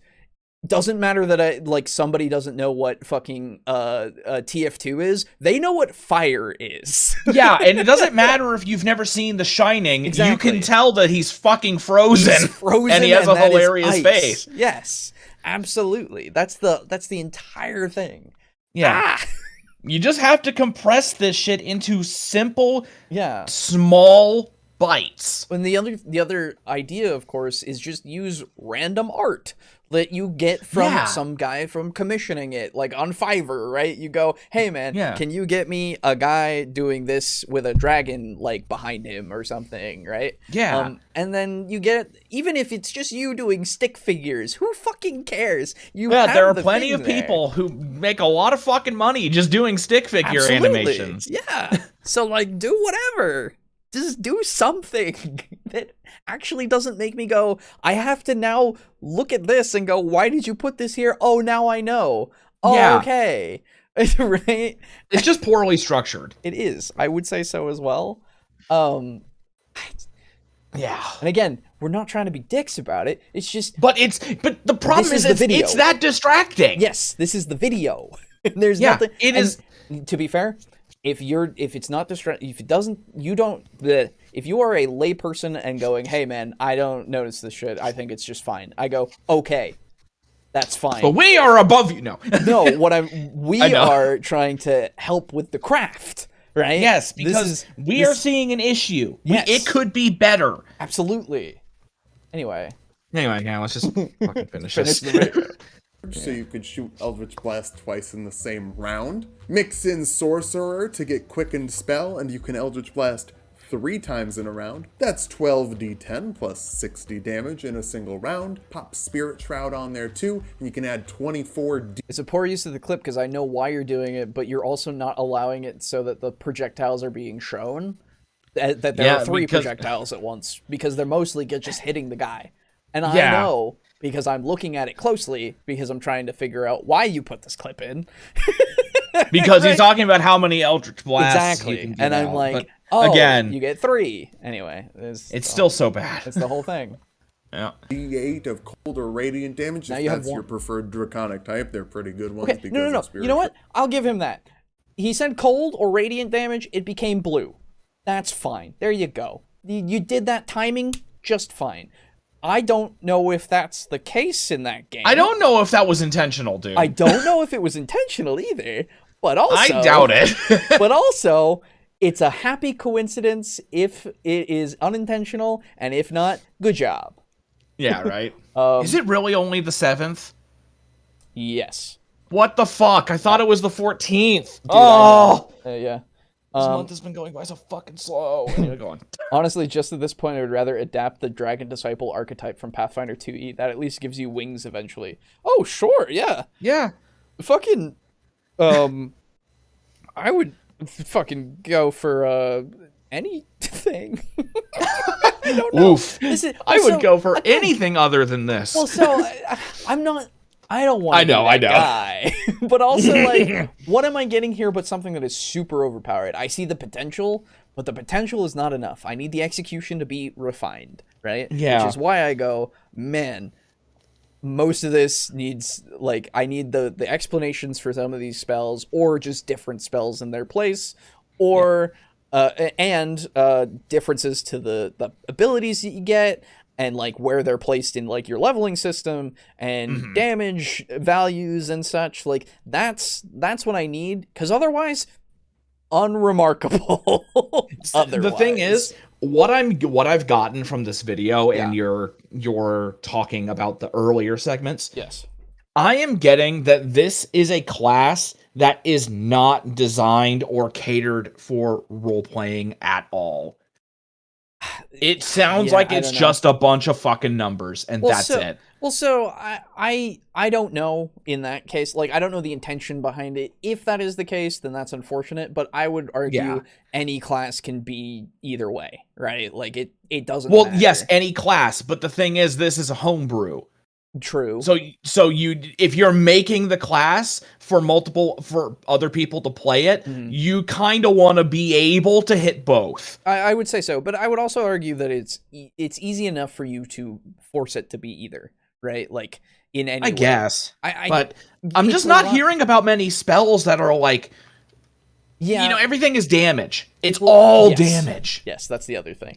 I think that if you did it in such a way that each of the dragons maybe mattered, that's what you need to do. You need to make it so that this is if I were making this, I would go so far as to make each dragon different from one another, where red is different than blue, blue is different than copper, copper is different than silver. I agree, and too. not just like this is metallic, this is chromatic. I would go way deeper. Sure, yeah, absolutely. I think it would be way cool to do that. I don't know if if that would be the point of the class, right? Like, I think this is just a general thing, right? Overall, which I'm like, okay, that's fine, but we need some stuff tweaked here. In that case, But if we wanted to, we could easily go in depth about each thing and like figure out.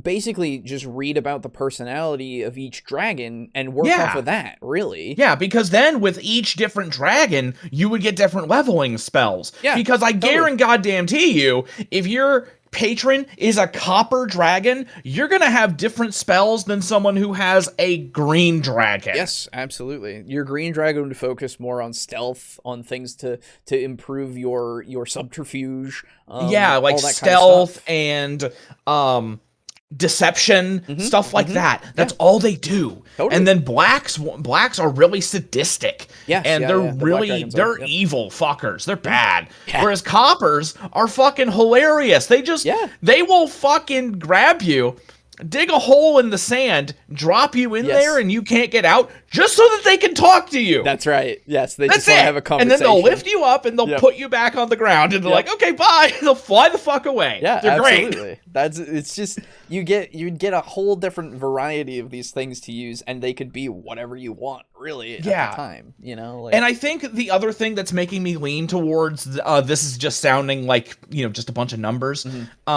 And just damage. Is the lack of good descriptions as to why you get stuff. That's fair. Yeah. You know, because it feels hollow. Yeah. I don't know. It feels like a cardboard standee, you know? I think there's more here because the video starts with like a paragraph of like a custom like world thing. And these are all dragons from his like custom world. It starts with an A. I don't remember how he said it, so I can't say the word right now. America. It's America, yes. Okay. Custom America dragons. But no, I think that there is more there. It's just this video is 12 minutes, and I think it needs some more meat here for me to go into more with like backstory of like, because I understand what you're saying here is you're giving me like from the lowly first level to the high 20th level, this is how they became the best things in your land. And I go, okay, but also on the way there, they also fought each other a lot. So like, why did they even what? Yeah, what with creation? I don't understand why you would tell me that. That's strange. Yeah, it's so weird. So I really think there's more here, but I hope so. We just need more of it to be shown. Right? Yes, because I feel kind of like this is kind of a Cody situation. Okay. To a lesser degree. Okay. I feel like here's the thing. I don't know much about Tulok. We never talked about him. We talked about him once. You weren't there. Oh, okay. Yeah. I've never talked about him then. Yes. I get the feeling that maybe he has the ideas for how to make this class be cool for both roleplay and combat. Sure. But he's talking about it, and he doesn't know how to get his thought out. Either that, or it's just a thought that is going to be in a different video. Maybe. You know what I mean? Know. Like, it's like if I'm trying to communicate that this table is purple, okay, and then I say this table is a pizza, but I mean it's purple. Okay.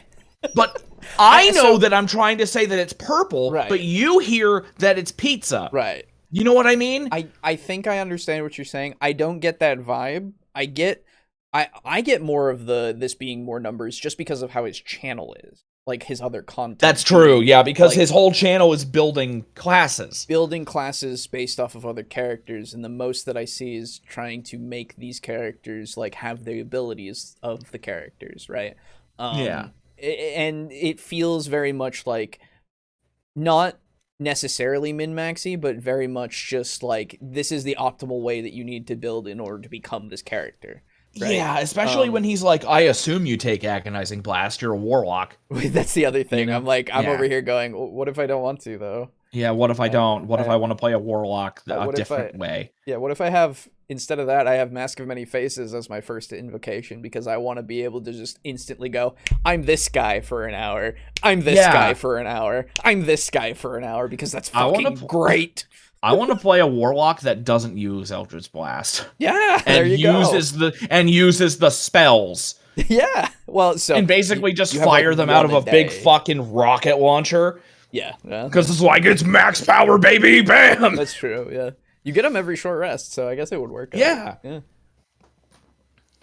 Specifically. Anyway, median rolls with the Spirit Shroud combo, that's over 200 damage in a round. With a cantrip. Sorcerer just and also not helping. And also that. Yeah, of like, this works well with every class. This is how it does great damage. And that was like the main thing that I remember, though it's mostly because we've been talking about it, of like, this guy does consistent damage. And I'm like, okay. Cool. I'm learning about a homebrew. I'm not learning about its combat efficiency. God damn it! I don't need to worry about. I can figure out the damage numbers. I'm good with you giving me the damage numbers, and I'm also good with saying those damage numbers are a lot. Yeah. Like, it's now becoming more obvious that yes, You wanted it to be a very damaging thing. Okay. Yes. Huzzah. You did it. And again, the damage is good. It's 5e. You're killing a lot of shit. You're superheroes. Whatever. But numbers do not a good class make. Yeah, exactly. Not just numbers. Because, like, look how popular Bard is. They don't have a whole lot of power. True. And yet they're, like, one of the most popular classes because they're fun as fuck. True. Works really well with Warlock in general. There's just a lot more elemental spells on the sorcerer list that have bigger areas of effect and bigger damage than Warlock spells. Paladins could use Divine Smite for extra radiant damage if that's the type of damage you chose, though I will say the Draconic Lords of Asek are not famous for loving sharing loyalty with a deity. Why is it a Star Wars clip for Paladins? Because technically, if you didn't know, one of the classes of a Jedi is a Paladin. I think. I don't know if that's why he did it. I think it's more... Wait, he said it... The clip started playing when he said radiant damage. What the... Oh, really? Yeah. I heard Paladin. He was talking I think he did say Paladin. Yeah, he was talking about Paladins for radiant damage. You're right. So, like... Yeah. I didn't realize Wait. Not everybody watches Star Wars. First off... I only know that because I played the fucking Knights of the Old Republic, and I remember that. Okay. And also, I wouldn't call lightsabers radiant damage. I would if anything, they're plasma.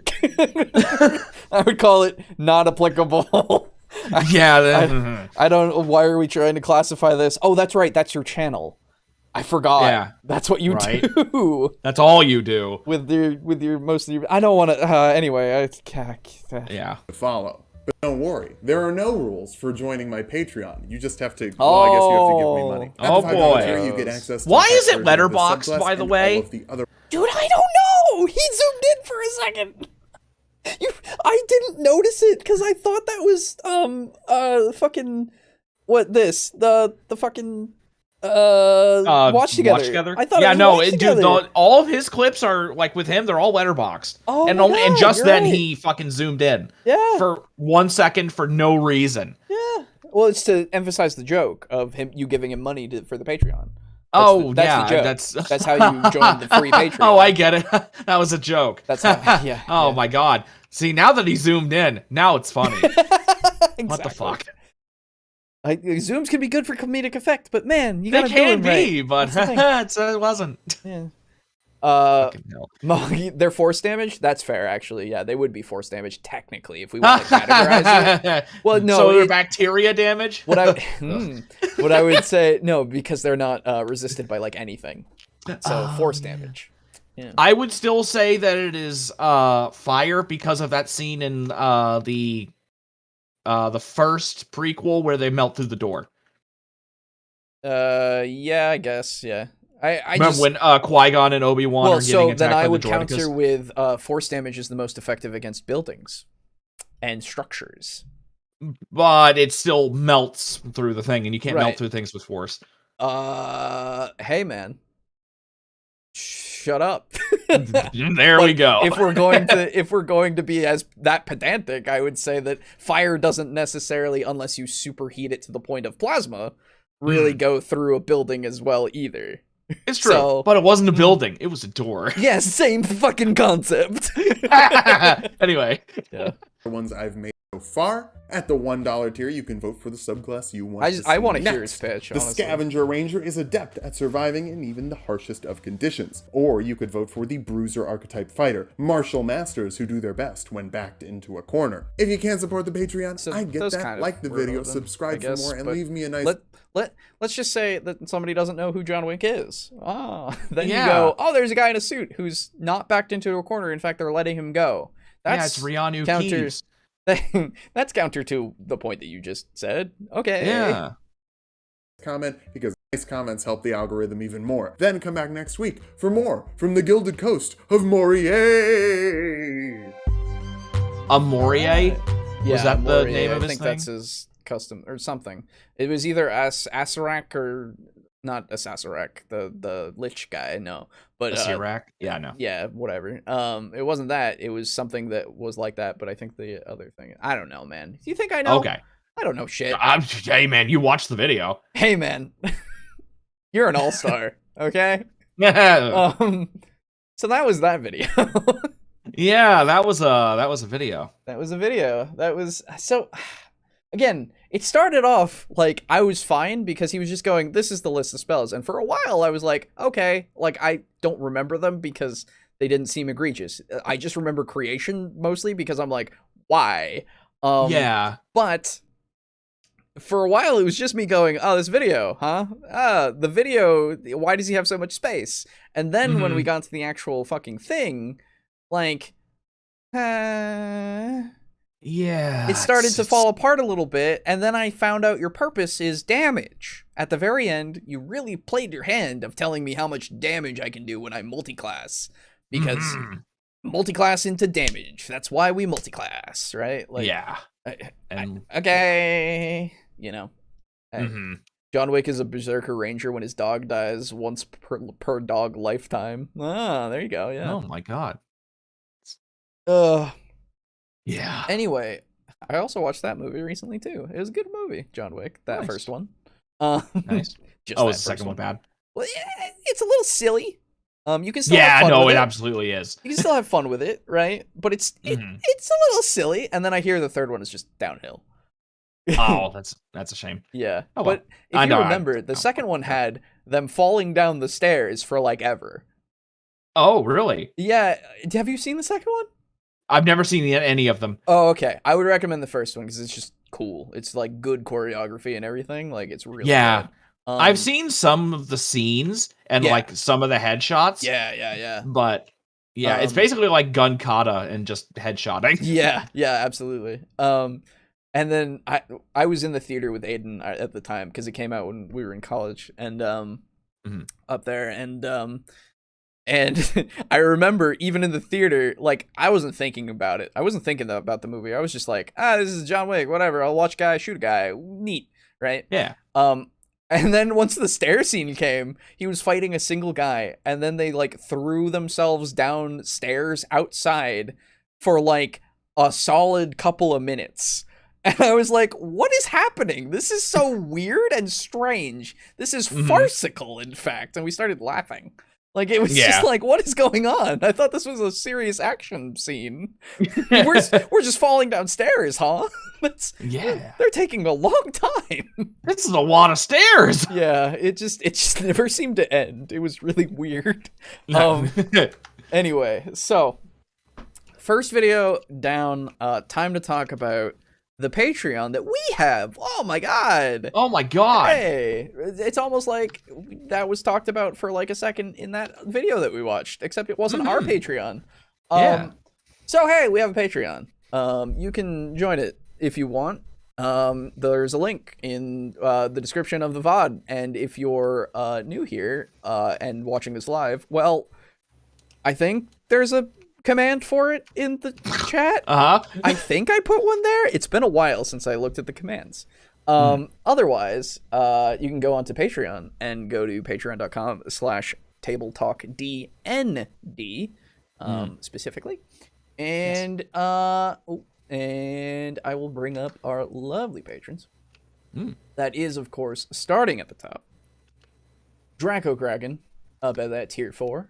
And then we have Mog0, also at that tier 4. Both of you have been in the chat for a bit, as well as Slazer, who's been in the chat at tier 4. Thank you so much to all of you. And then, of course, Steely, who has not made an appearance today, unfortunately, but I'm sure we'll see him later on. Also at tier 4. Thank you. Drake Cross. Haven't seen you around for a while. Should really check in, say hi to you. As long are we still getting his money though? Yeah. Yes. We okay, yes, okay, we, that's fine then. No. Yes, we are. That's fair. No, God damn it. I know. At tier 3. Aiden's not here. I gotta be the shitter. I understand. So thank you as well. And then there's of course Chris at tier 2. Thank you so much. Frozen Spaghetti also at tier 2. Thank you as well. And last but not least, Kill Chrono at tier 2. Thank you, thank you. All of you, once our dice come, when we can order them, when we raise the money for it, you will be getting a set of dice because you are all tier 2 and up. That is $5 and up. So if you join the Patreon and have $5, you're at that $5 or up tier, you'll be getting a bit of dice, a thing of dice, a custom thing of dice. Yes. Mog says, please consider the tier 3 sub so we can get dice sooner. For the price of 2 large Starbucks cafe mochas a month, it gets closer to happening. That's true. Mog, you should write my script for what I do here because I'm reading a script. That's true. Nice. Promoting this. No. Yeah. But if you decide to, in the spirit of giving, of course, this month of the holiday times, or not, up to you. Yeah, right. And there's also, you can donate to us directly through command in the chat, and also on our website. And if you bug me about it, I guess I'll send you a link, and I'll feel really weird about it. And then so you can do that as well, and you can get us closer to those dice. Unfortunately, I won't be able to put money into that of my own for a while because I'm saving up to move out into my own space. Oh, Jesus. Yeah, next year, hopefully. We'll see how it goes. Because I would like to have my own space. Nice. With a friend. That way we can share costs, and also just I can be somewhere that I can go. I paid for this. Yeah. This is mine. Kind of. It's an apartment, but whatever.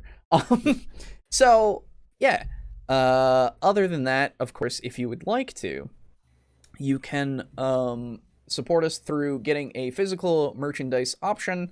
That is the old logo, which I will, once the year turns, I will take the old logo away.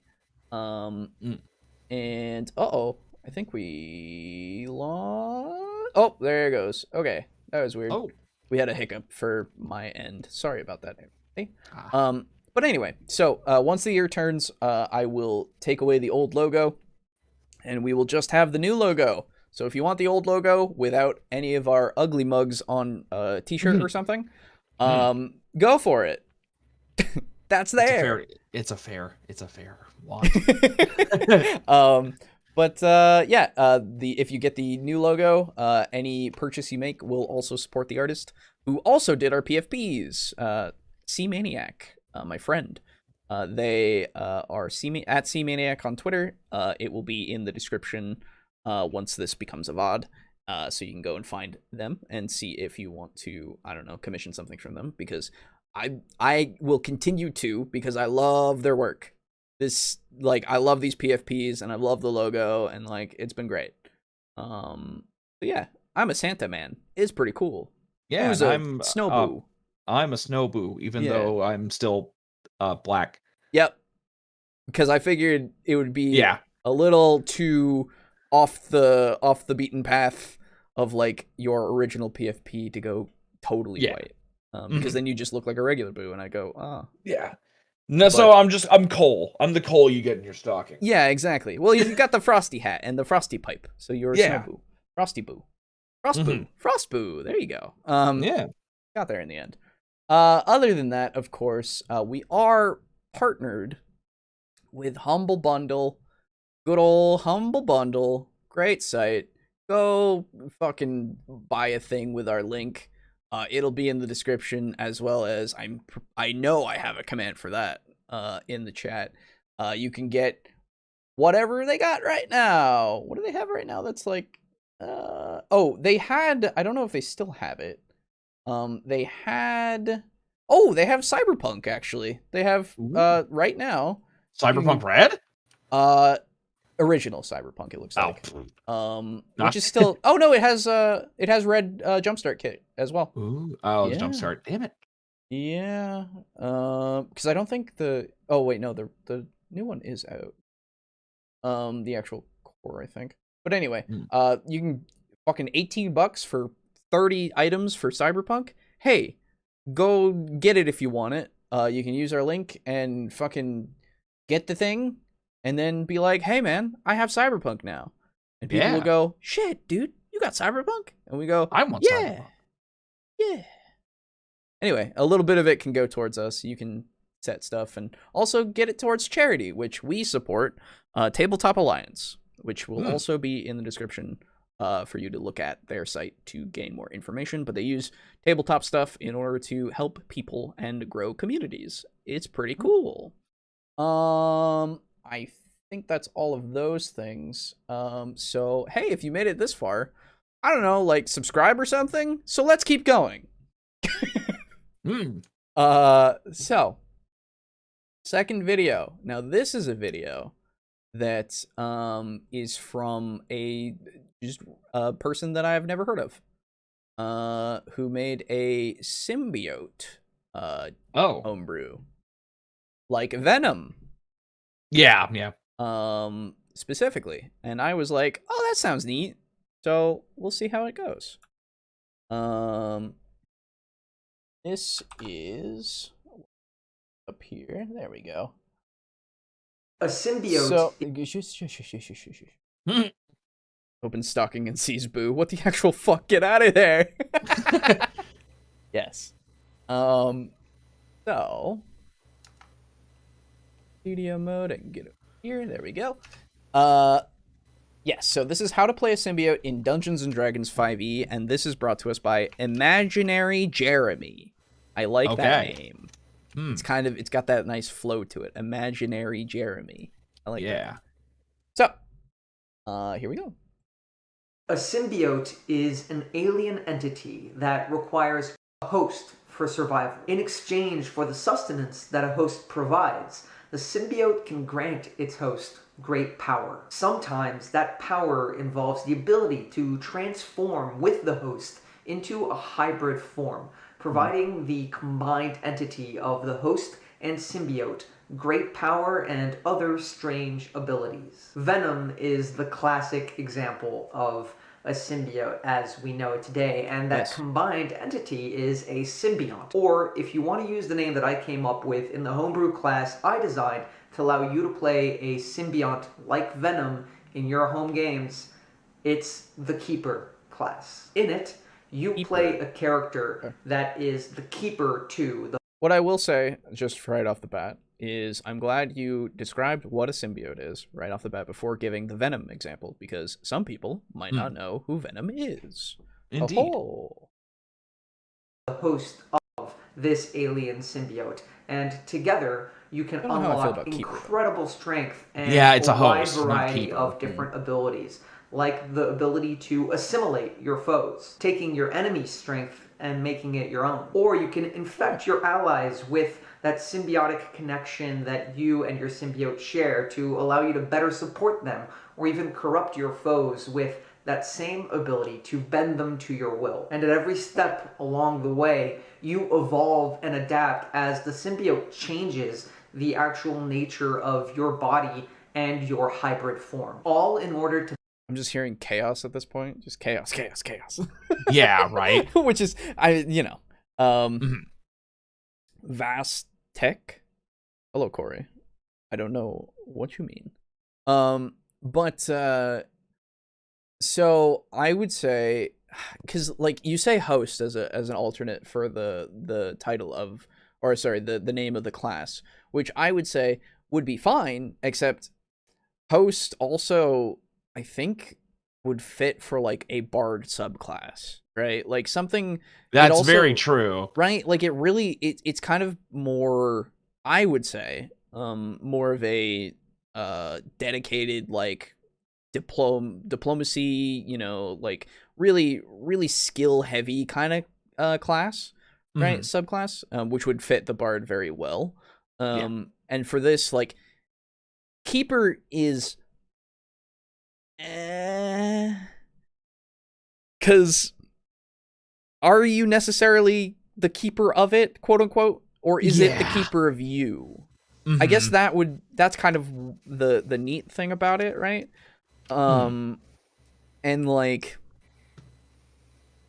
I don't know. I don't know if there's another good way to like actually name it other than just calling it a symbiote, really. Yeah, right? There's not really a whole lot else to call it. I mean, it's just what they are. Yeah, because like you've already got the other thing is you've already got like something like the Kalish something. Ah, fuck. What's it called? I don't know. There's a race from Eberron. Kalimshan? Yeah, that's the one. No, Kalishtar. Oh, Kalishtar. Okay. Yes. Where you actually have two like things, like you are you, and you also have a ghost thing or a spirit that is part of you. Okay. And it oh gosh, let's see if I can find anything about these guys that actually works as a thing. Hey Mongoose, what's up? Yeah, okay. So it's a human and a renegade spirit from the plane of dreams. Okay. Which allows you to speak telepathically with anything you can see, which is within a number of feet equal to 10 times your level. Oh, didn't know that. Damn. Okay. You forgot it was Tuesday? That's fine. Don't worry about it. Yeah, I do too. Everybody but me does, don't worry. Yeah. But yeah, so you can do that, and you can use it to kind of sleep in a weird state of like between sleep and this dream world. Mm-hmm. It makes you resistant to psychic damage. Oh wait, no, that's Unearthed Arcana. Okay, well there you go. Oh no, you do. You still get it. Okay, yeah. In the regular version, but yeah, so it's a thing already, which I'm already going like, oh okay, it's kind of like that in a way where it's already a race. I'm cool with it being a class, of course. But I'm also thinking if like it reminds me of that already, and I hope it does. Like it sounds like it's useful in a battlefield capacity so far, which is fine. If that's the purpose of it, cool. I just want to know if there's anything more than that. Yeah, hopefully there is. Better hunt or prey and make you and help you reach the apex of evolution. If you're interested in checking out the class, it's available for free or for pay what you want on the DM's Guild. Oh, excuse me. Nice. So, the keeper. DM's Guild. Ooh. There we are. Let's see. Bind with a symbiote. The keeper class. All right.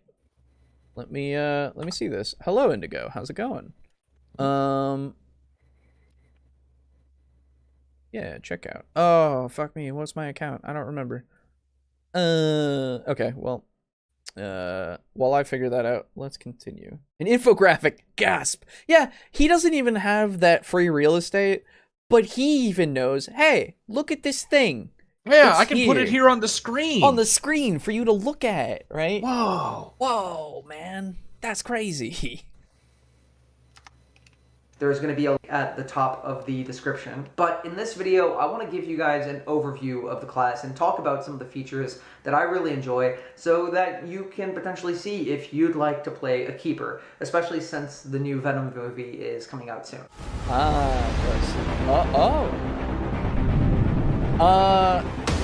So okay.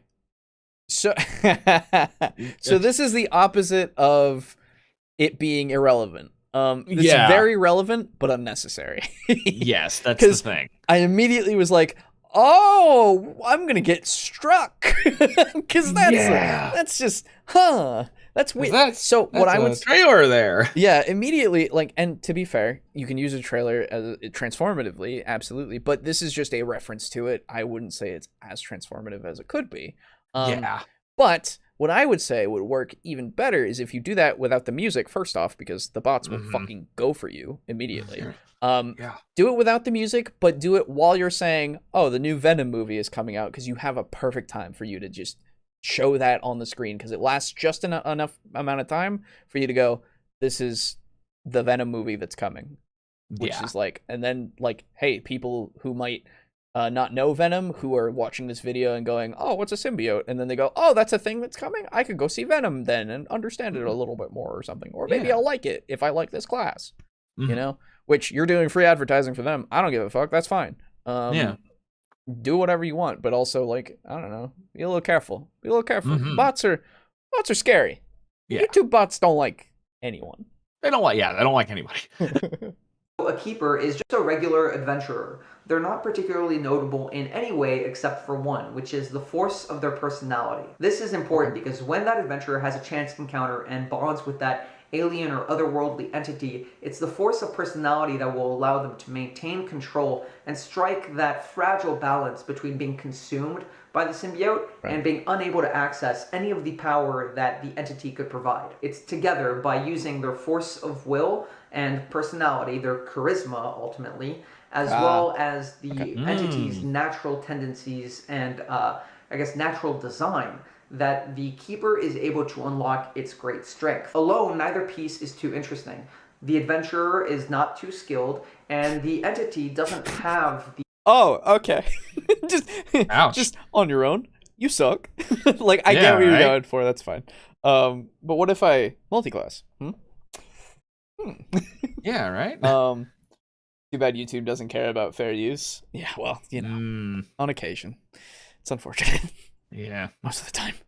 Yeah, most of the time. Mental faculties to really use its strength well. It needs a host in order to thrive, and the adventurer needs some other source of power in order to reach the potential that they may achieve. And while that unison of both parties is extremely powerful, it's also dangerous because each party tries to contend with the other for control. And as the keeper, as the humanoid in this arrangement, you have to enact and entrust that you can hold on to control of your body and of your desires more so than the symbiote can usurp them. Okay, so with that kind of context, that explanation, I'm more in favor of the keeper because you are trying to keep it contained. Yeah, that's already that's already interesting to me. Yeah, and so like because there's an internal conflict from the get-go. Yeah, which is cool because then you can play off that. With like your DM. Your DM is your symbiote, and every now and again you have these spats with yourself, really. Yeah. We're going to quickly walk through each of the levels of the core class so you get a sense of what the keeper is all about and how they'll actually play in the game, how the interaction between the host and symbiote works, and the kinds of abilities and powers you'll have access to. At level 1, you get what ultimately is the core of the keeper's abilities, the ability to trigger a transformation into a hybrid form where your symbiote covers you in an exoskeleton that provides you with certain resistances, bludgeoning, piercing, and slashing, as well as immunities to disease. It increases your armor class, and this is going to be your core element. You only get a few of these transformations every day, and they work a lot like the rage mechanic of the barbarian. I was about to say that sounds very much just like rage, but a little bit more. Which I'm like, okay, if we do some more unique stuff with it, that's fine. But already I'm going, why not just make it a barbarian subclass? Immediately I just start going that way. Which is unfortunate, because I don't want to be going that way. But it sounds like, again, being resistant to bludgeoning, piercing, and all that stuff, it's like, oh, so I'm a better barbarian already, a little bit. Like, at level 1, a little bit, not too much more. Multi-class into Warlock, and you can use the symbiote as your Pantheon. Ooh. As, like, your patron? Yeah. That'd be cool. It gives you, like, space powers. Also get to trigger your symbiote to manifest into a weapon. It's not a weapon like a sword or an axe. Instead, it's just a natural weapon, which at the beginning starts out as claws that you can manifest whether or not you're transformed. However, if you're using your symbiotic weaponry while transformed, they're obviously more effective, and you can actually use your bonus action to make an extra attack. At level 2, stuff starts to get complicated. You've been drawing on power from this symbiotic entity, and in doing so, you've managed to strengthen yourself and level up. At this point, the strength that your symbiote has been feeding from you allows the entity within it to awaken, returning to sentience, or perhaps becoming sentient for the first time. Oh my god. What? Ha! Look at this graphic! Oh my god! Look at this! Okay. And it's in the normal fucking D&D style? Yeah, dude. And not just stupid shit? Right, he's used Homebrew. Very cool. Or something like that. Very cool. All right, so I already fucking hands down, I appreciate this so much. Like, yeah. God, thank you. Yeah. Thank you. So much better. Jeremy. And I call you Jeremy because, of course, we are friends. Well, now we are. Well, of course. That you have some decisions which are actually important mechanically to the character that you play. Oh. You get to pick an origin for your symbiote. Perhaps it's elemental in nature, or perhaps it has an abyssal origin, or even celestial. It's kind of up to you at this point, and the actual document has some suggestions on what you can do there. In addition, okay. I don't have Facebook, so I can't log into DM's Guild. Which fucking sucks. I thought I had I thought you could go in with, well, you can make an account. Or log in. I'm fucking blind. Never mind. Okay. I thought you could log in without a Facebook account. I see this big fucking Facebook button, but then I don't see the tiny login thing next to it. Yeah, that's the thing. They make it way smaller. Yeah. Because they want you onto Facebook. I bet you that fucking lizard got him to do it. He's gonna get me into the metaverse, dude. Yeah. Okay, I'm gonna download this right now. Like, I just want to look at some stuff while he's talking about it, because now I'm very interested. This is already presenting his well. Yes, it's already being presented in such a way that I'm like keeping up with it, and I understand what's going on. And I'm not being distracted every 30 seconds by a stupid clip. Yeah, the only time has been that one time where I'm like, okay. And it's not because the clip was distracting. It's because it's a natural fear of the predator that YouTube has become. YouTube, yes. Okay, let's see. All right. The only one that's scarier is Disney. You don't fuck with Disney. True. This is fucking solid. I like the art and stuff too. Nice. So I want to see if this symbiotic awakening is Mongus says, "How's Aiden?" I call him that because he's my friend. That's true. He's fine. He just was tired today. He was making all the toys. He's been. Yeah, he is near graduation, so it's just very, very hectic. Yes. I just want to see if it says, innate spell casting. That's a thing. Okay. Okay, that doesn't really make a whole. Well, depends on the symbiote. I guess. Was gonna say, I think it's fine because this isn't necessarily like the Venom symbiote, right? This is exactly. Symbiote, right? Okay, so yeah, already when you're transformed, you get resistance to bludgeoning, piercing, and slashing. Your armor class equals 10 plus your dexterity modifier plus your charisma modifier, regardless of the armor you are wearing. That's fair enough, because you are now that thing. You're immune to disease when you are that thing. Doesn't end any disease that you currently have. You just are immune to them, which I rarely see diseases used, but yeah, fair enough. Yeah, they need to be. I hope in 6th ed or 5.5 they do more something with it, right? Yeah. You're vulnerable to fire and thunder damage, though. In time, you can adapt to address this weakness. There you go. So now that is specifically the Venom one.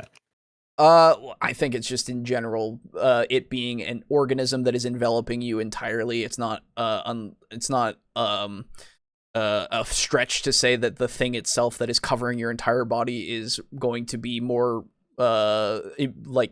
vulnerable to fire or something. Well, the thing is, those are Venom's weaknesses. Oh, true, because thunder is actually sonic, technically. It's sound, yes. Yeah. He hates loud sounds, and he is also weak to fire. So that is definitely a Venom one. For now, that's fine. If we're using that as it's not a problem. Right. It's not a problem, because you can obviously... I would say it's only a problem if you want your symbiote to be, say, infernal. because an infernal would absolutely be. It would not be weak to fire. Well, so this one so far, it says you can adapt to address it, which is great. Okay, perfect. Then that's all I needed to hear. Yeah, exactly. Evolutionary call. Oh, I'm excited for these things. So at level 2, you get your look, mechanical variants based on storytelling diversity. Wow, dude, what? I know. No, it's crazy, right? Yeah. So. Yeah, you can have your symbiote's origin, your symbiote's personality, and the relationship between you. Whatever choice you learn in Divided Mind. Okay. All right. Well, we will see what else he's talking about, and we can follow along with this thing. Or I will.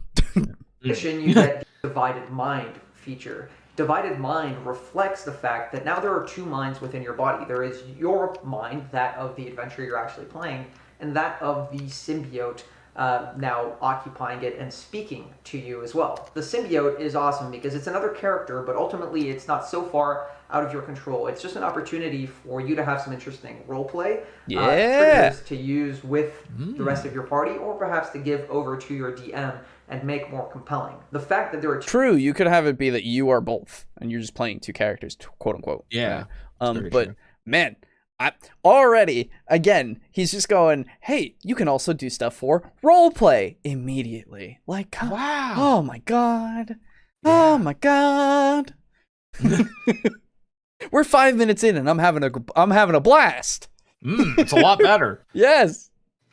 Two minds within your head make it harder for you to actually be charmed and deal with those effects, because the symbiote kind of acts as a protection to those external influences. Very cool. There's already something influencing your mind in some light ways, and it doesn't want any other influences to meddle. However, it does come with a few curses, which you may be able to overcome in time, but at the lower levels, they are challenging. The two curses are Tongues and Wrath. Wrath makes it harder for you to attack any creature besides one that attacked you the previous turn. Okay. You can't turn your attention away from a direct threat that's already hurting you. The symbiote within you wants to take it out, so you need to actually roll for control in order to do this. The other curse is Tongues. Now that your symbiote has awakened in your transformed form, you can no longer speak any other languages but the one that you picked for your symbiote. Like I said, it might be celestial, it might be abyssal. Interesting. Ultimately, it comes down to the origin that you choose and the nature of the symbiote that you like from a narrative perspective. And I like, okay, so for the first part of the it needing you to kill the thing in front of you that is hurting it, makes it bestial, makes it something that is a little bit, can be more beyond your control, which I understand not a lot of people like the idea of not being in control all the time, but you're not playing this class in that case, probably. Yeah. So for the purposes of maybe you're into the class, and into the idea of releasing some of your control to this thing that you are trying to contain in order to have power, then you go, or I would go, sometimes it will be like, no, we have to kill this thing. We're gonna kill this thing. Right. Even if somebody like it also helps with, I'm seeing possibilities. So I'm seeing like on the battlefield, you're engaged in melee with somebody, but then your archer in the back, who's very weak in melee combat, is being ambushed by somebody that you didn't know, and you notice. But the thing, like your symbiote, is so hell-bent on this fighter that's trying to beat you to the ground, right? But you know that you got to save your friend, but you can't, right? Yeah. And then later on, if your archer survives, hopefully, then later on, your archer could be like, hey, what the fuck, right? And it could create some tension between, and then you go, hey, man, I tried. I really did. I tried so hard. And like, maybe then you even have your archer talking to the symbiote, and the symbiote going like, hey, man, fuck you. I don't want to. The symbiote doesn't like you. Right, exactly. You can have so much dynamic here already, and that's just one thing, right? Yeah, that's just one example. But it could also be like your symbiote's a nice guy, right? Your symbiote's like, I like people, I like everybody. But then it goes into this bestial rage when it gets hurt. And so then it's like, then it will continue to fight the thing. And then afterwards it goes, oh, dude, I'm so sorry, right? Like, I can't help it. That's how I am, I gotta fight the thing that's trying to kill me, right? And Mog says, I like how he constantly circles back to character development with this class. Yes. Yeah. I immediately from the start, I even said, like, I can see how this is good for combat. But he's giving me all of these seeds of, like, yes, but you can also do character stuff. Like, yes, you can do role that's what's play. important. That's why I'm already warming. Like, this class is already better, in my opinion. Oh, I would agree 100%. It also is providing me information that I need.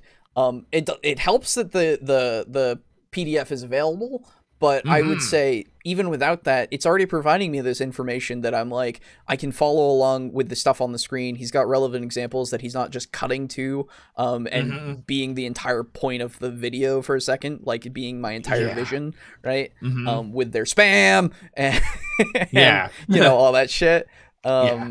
It's just a thing on the corner that I'm seeing a loop for a second that is relevant because you've got, when he said the two minds thing or the divided minds thing, you had Eddie and Venom coming out from his side and talking to him like that.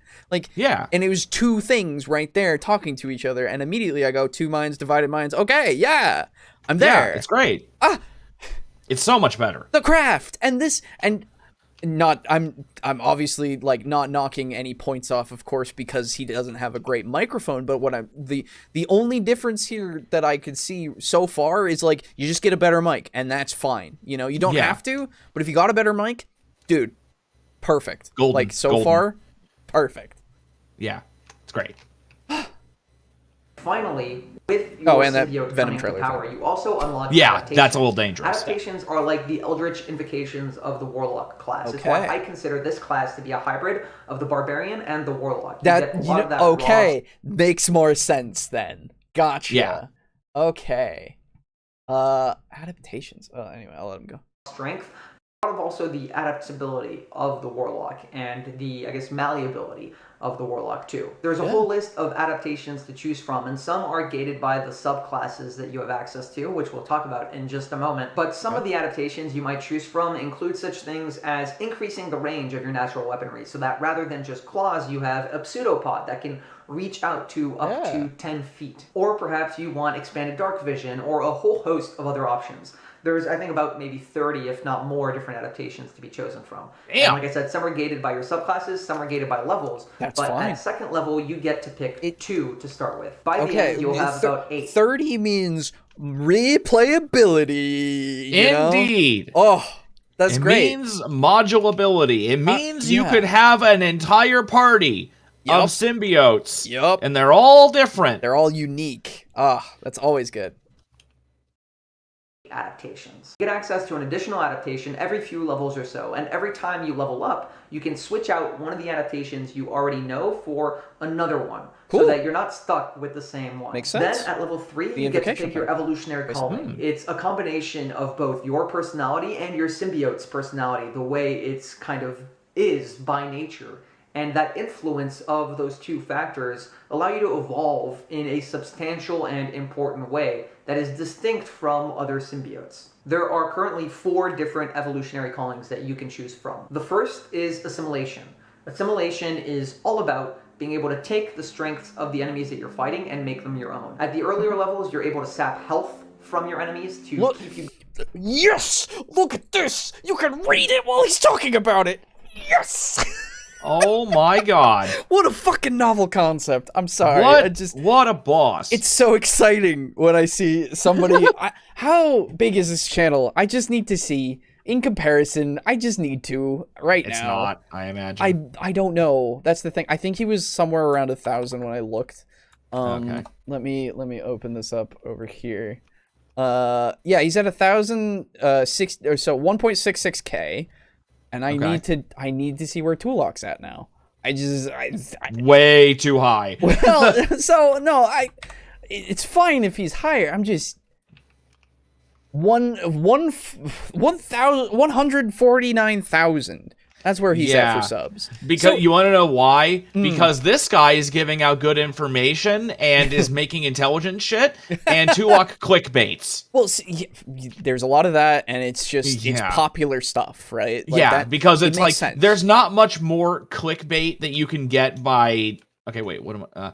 It doesn't get much more clickbaity, there we go, than how to play Korra in D&D. Yes, or exactly. How to play blank in D&D. Exactly. It is taking something from pop culture and going, let's put it in D&D. Which... It's fine, but God, it's so boring. I would say so as well. But, yeah, this is like, look, I made a thing. I combined classes, ideas together, and I've made my own thing. And I've also created additional shit that's thematically appropriate. I was going to say, I've also taken the time and the effort to put things here that you can follow along and, like, look at in the video so that you're not just listening to me talk.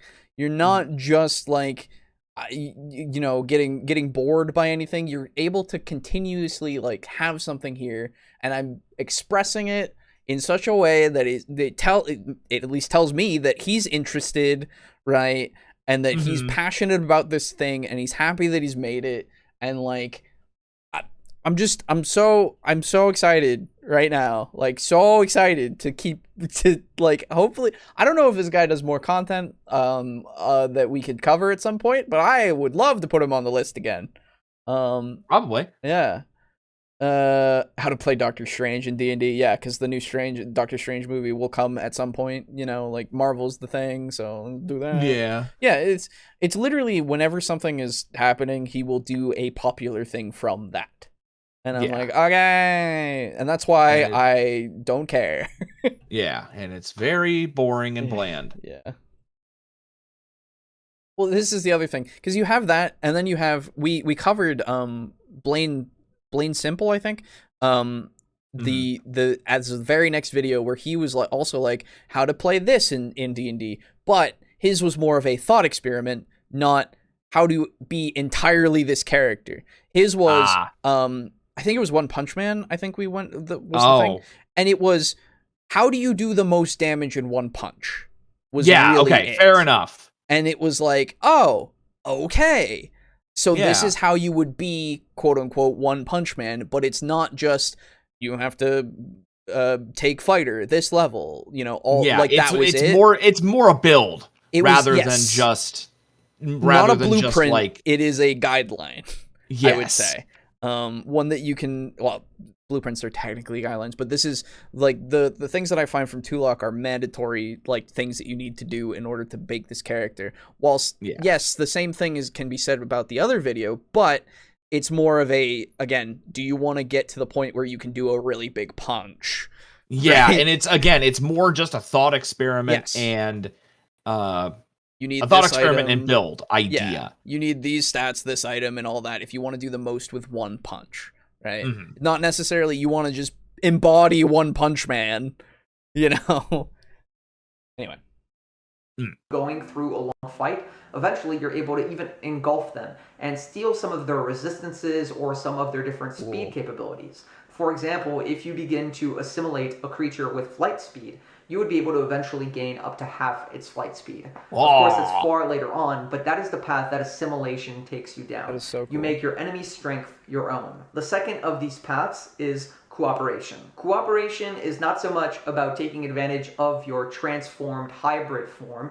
Instead, it's about using those transformations to add a symbiotic tag or link to your allies. The allies that you tag with your symbiotic link gain some of the protections of your hybrid form as well. And it allows you to share senses and share languages.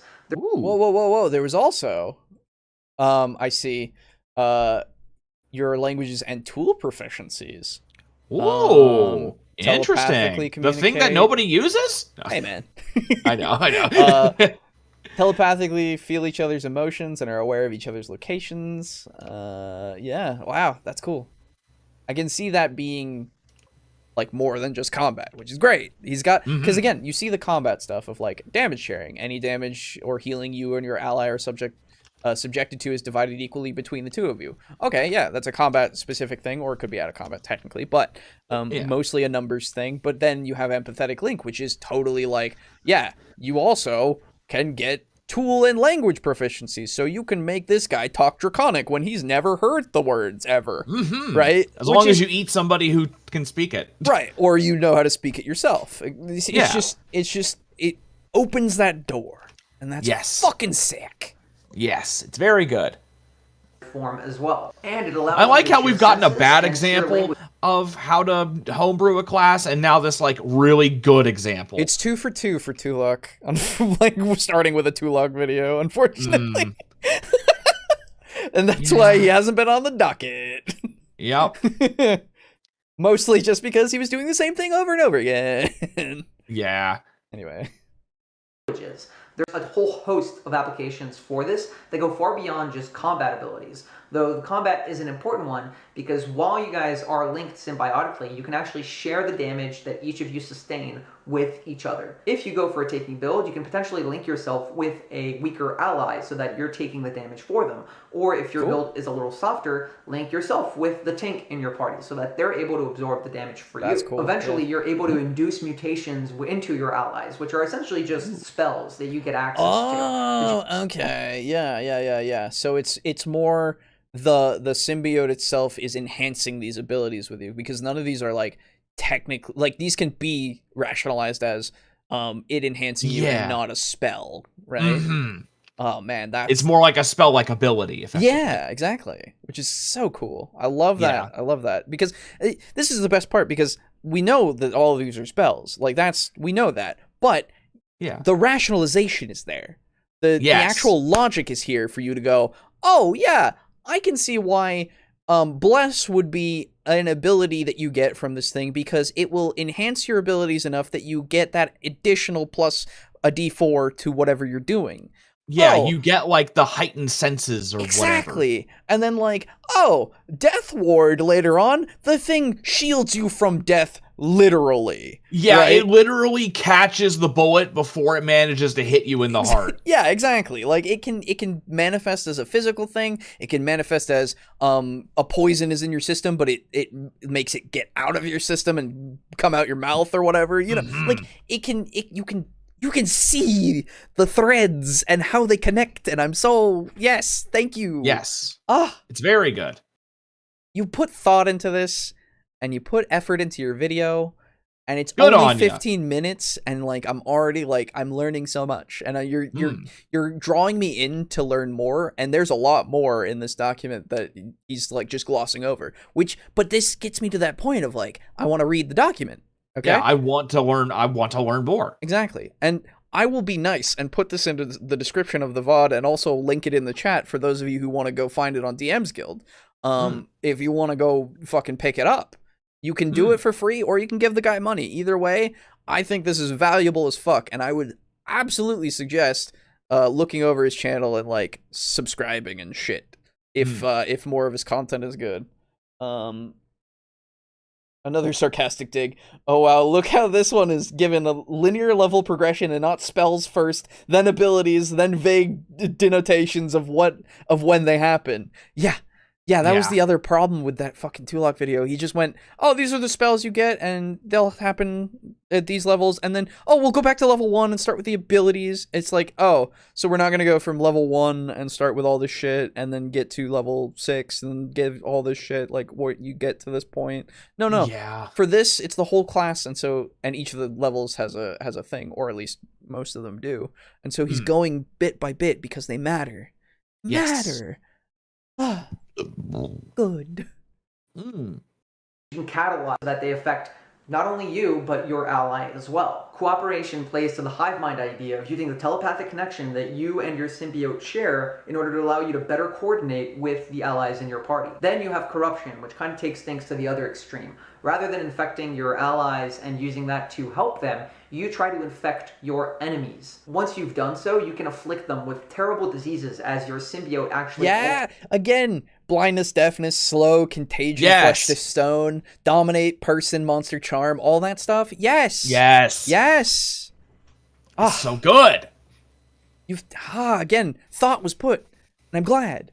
And changes their biology, or you can try to usurp their mind and dominate them in time. And finally, you have predation. The evolutionary calling of predation is all about making you the strongest, most effective hunter that you can be. Yes! The predator on the food chain. Yes! Rather than taking the strength from your enemies or helping your allies or trying to corrupt your foes, you're just better at tearing them apart, and you enhance your hybrid form so that it is stronger, able to do more damage, and able to take out just about anything in its path, dealing massive amounts of damage in short amounts of time. Yes! All the That's different awesome. subclasses It just makes me think of Prototype. Yeah, dude, the whole time. Yeah, absolutely. Yeah, it's just Prototype, and Prototype is fucking cool. Prototype is great. I wish the first game was better than it is, but it's okay. Like it's fine. The second game is great. The second game is way better. Yeah. Oh, it's fantastic. I wish that series didn't die. Man. Yep. Every day. Indeed. Infamous got there. Hey. It's fine. The first game was fine. I played it. The Infamous 2 was really good. Sure. I played the first one and then went, okay. Yeah. If you ever want to go back to it, play 2. 2 is way better. Okay. Engage in very different play styles, and each have some fun, unique mechanics of their own that give you access to either spell casting or some really unique abilities that you wouldn't have to otherwise. It'll keep combat and the other parts of the game engaging for you and give you an active role in them. Levels 4 and 5 are pretty standard. At level 4, you get an ability score improvement, and at level 5, you get your extra attack. This is the only extra attack that the Keeper class gets. At level 6, you get the Magical Entity feature, which makes attacks that you make with your symbiotic weaponry magical in nature. At 7th level, you get Amalgamated Mind. It reflects the progress that you've been making in binding with your symbiote. You're starting to stray away from being two separate entities and becoming something greater than the sum of your parts. Nice. This makes it easier for you to resist the compulsions and compelling of your symbiote to the things like wrath, and also makes it possible for you to speak any language that you know and are proficient in while transformed. I like this being a natural progression thing is great, because I was already thinking, like, I hope that you don't have to go down a specific path in order to overcome that that wrath thing of like getting hurt and then having to fight that thing. The fact that you just naturally are gaining the ability to cooperate better is great. Because it makes sense. And also if it was gonna take, you know, if it kept being a thing for too long, I would have been like, okay, we'll probably do something about this. Yeah, exactly. You know? But so, like, I wish there was more that I could say against the thing. I'm like at 5th and 6th level so far. There hasn't been like too much, but I also don't think there needs to be too much more, because it feels like the origins and what they give are really the spice that I haven't really been told about really to like a detailed extent, because I assume you still get, you know, different things every level because of that as well. So yeah, it's good so far. It's good. Keep going. Good stuff. At 9th level, you unlock the Retribution class feature. Retribution is a really core feature of the later levels of the Keeper class. The symbiote that you are bonding with is now acting almost as a second mind, acting on its own while you're not necessarily paying attention, to protect you. After all, it's tied to your body, and so it wants you to survive. It's not really so much about taking you over as much as it is about protecting you, because the way that things are going, you two are becoming inexorably linked. Retribution reads, when you are targeted by a melee weapon attack within reach of your symbiotic weaponry, you can use your reaction to impose disadvantage on the attack and make your own attack with your symbiotic weaponry against the attacking creature. You can only use this a few times. So it's a no you. Yeah, I gotcha. Yeah, it's a no you. times a day, but as you level up, it deals more damage if you hit. It's kind of that moment of someone charging up to you with an axe and you being caught off guard, and so your symbiote lashes out on your behalf to stop the person from hitting you without any control of your own. Again, I did all this before the Venom trailer, but obviously I took a lot of inspiration from Venom in this, so it makes sense that there would be some overlap. At 11th level, you get Superior Symbiosis. This reflects the fact that you and your symbiote are realizing that you're stronger together. it doesn't really mean much to be apart anymore, because together you have greater strength and you're starting to be on the same page about more things. You've each influenced your personality in different ways, and as I said before, you're becoming more and more one entity instead of two distinct ones. At this point, your transformation lasts longer, 10 minutes instead of just 1. And you have a way to stay in this form even when you're knocked unconscious, allowing your symbiote to take control of you so you can keep fighting when your body has failed you. At 15th level, you unlock... Interesting. That sounds very dangerous. Yeah. But really cool. So my initial worry is...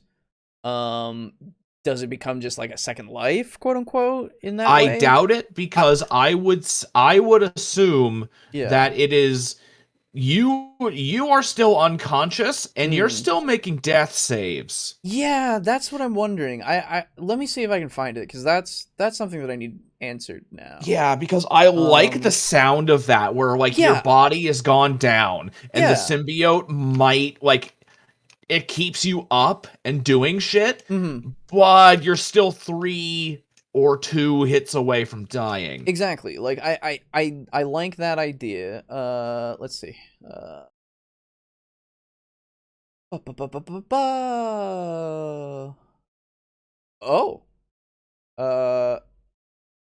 Strong together, when your transformation will end involuntarily because you're rendered unconscious or due to some other effect, you can instead choose to remain in your hybrid form for the remaining duration of your transformation. After you activate this feature, your transformation does not end until it has reached its full duration, even if you want to voluntarily end it. You also suffer a point of exhaustion. You can't use this feature again until you complete a long rest. That's all it says. Okay. So first criticism then, like actual real criticism here. Okay. I need it to be more clear on what happens to you if you're hit.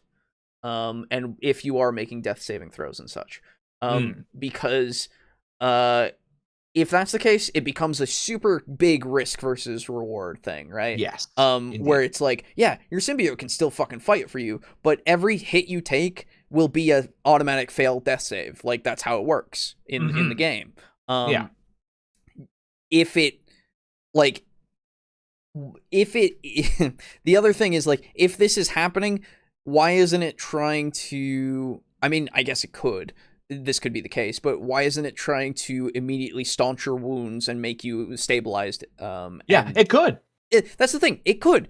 If it becomes like a fight or flight response, basically, that would make sense. It gives you this ability to only like fight things that are around you, but not get closer to things, right? It basically gives you a less debilitating frightened condition, right? Without the disadvantage and all that stuff, you can't go towards something. You can only back away, and every turn, if you can't stabilize yourself technically safely, it will then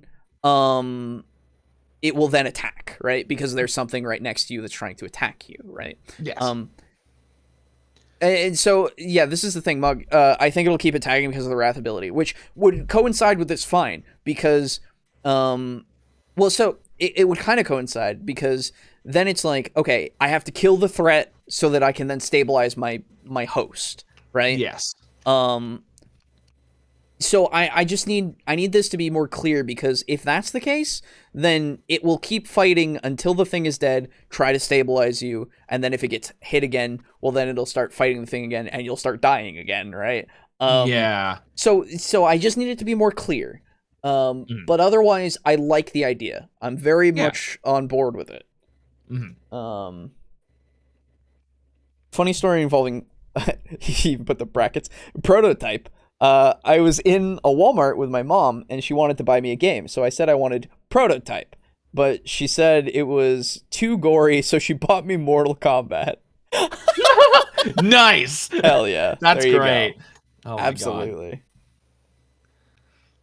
Unlock symbiotic independence. This feature makes it possible for you to access the natural healing properties of the symbiote and apply them to yourself. Once per long rest, you can use a bonus action to surge, giving you a second wind-like recovery ability, where the symbiote expends as part of its natural healing properties, to accelerate the healing within your own body so that you're able to stick into the fight longer and longer. Again, like I said, this class is like the Barbarian in some ways in that it's kind of relentless, and you'll be able to take a lot of punishment. Yeah, that's Most fine. of the actual rest of the utility and different abilities that you get come from your subclasses or the adaptations that you choose. And finally, at level 20, you get your capstone. This is Symbiogenesis. You now no longer have to roll with anything that your symbiote wants to make you do, and your transformations will only end if you choose to end them or you fall unconscious and don't use your other feature. So that's the Keeper class. The Keeper can be played as a really solid support class, either buffing your allies or dealing your enemies. Or you can play it as just a straight out damage dealer in the front lines, using that transformation to add survivability. Each of the different subclasses play completely differently from each other, and it would be too long for me to dive into each one of them, but I encourage you to go to the DM's Guild, check the link in the description, and download it if you like it. It's completely free. You don't have to pay anything if you don't want to, so feel free to check it out, and I hope you enjoy it. I had a blast homebrewing this class. If you randomly came to this video, my name's Jeremy, by the way. I make videos every Friday. Oh man, that's a sad fucking thumbnail. Typically about Dungeons and Dragons. And also, I guess, about some of the homebrewing stuff that I'm doing. So, thanks for watching, and I guess I'll catch you guys next week. Cool. Wow. Nice. Yeah. Good video. Yes. Good video. Woo! That feels good. Yeah. Yeah. Warlock, so take notes, you shitter. yeah, if you want to make another one, fucking come on. Yeah. Yeah, so let's see about I think the subclasses are those assimilation, cooperation, corruption, and the other one wait. Where's the other one? Oh, predation. Those are those subclasses. But the adaptations are probably well, absolutely, since there's like 30 of them. Yeah, you've got like flight, which is 5th level. You can do it. You can get it. Let's see if there's malleable form. When you transform, you can choose to cast enlarge reduce on yourself. You can also do so while transformed as an action. You can't do so again until you complete a short or long rest. That's cool. Yeah. I'm looking at the PDF now, and it's pretty cool. Some minor changes need to be made, but solid. Yes. Here, I will put the link in chat for those of you who do not have it. And again, it will be in the description of the video when it becomes a VOD. But yeah, careful killer. Your symbiotic weaponry is now considered a finesse weapon. That's cool. Oh my god, yeah. Madness. While transformed, you're immune to being frightened. If you're frightened when you transform, the effect is suspended for the duration of the transformation. Oh, very cool. The pseudopod, yeah. Stealth morphology at level 9. You can, as an action, you can cast invisibility on yourself, expending a single use of your transformation in the process. Dude, so you can just go like fucking Predator? Yeah. That's fucking sweet. Yeah. Oh, hey, for symbiotic exchange, prerequisite is evolutionary calling cooperation. As a bonus action, you can exchange hit points with an ally you share a symbiotic link with, up to the amount equal to or less than your keeper health. Hey, that sounds familiar. Yeah. Yeah. Yeah, no, this is sick. I'm a big fan of this. I'm gonna keep this fucking PDF around, because next fucking 5e character I make, I might be like, hey, could I use this? Because this seems like it has a lot to offer. Yeah. And like, what I will say is that I wish there was more talk of more roleplay-y kind of stuff at the end, because we were getting into the end stuff, which becomes like a lot more combat heavy, it feels like. But not to say, I mean, to be fair, there's a lot more here to use than was put in the video, and I guess the point of the video is to be more of a a thing to draw you in and not to fully explain every single bit of the class, because that would have been a longer video, and it would have been more apparent that that was the case. Though I will always say, you can make a longer video, it's fine. Yeah. But the algorithm. The algorithm likes long videos because they like retention time, watch time and shit.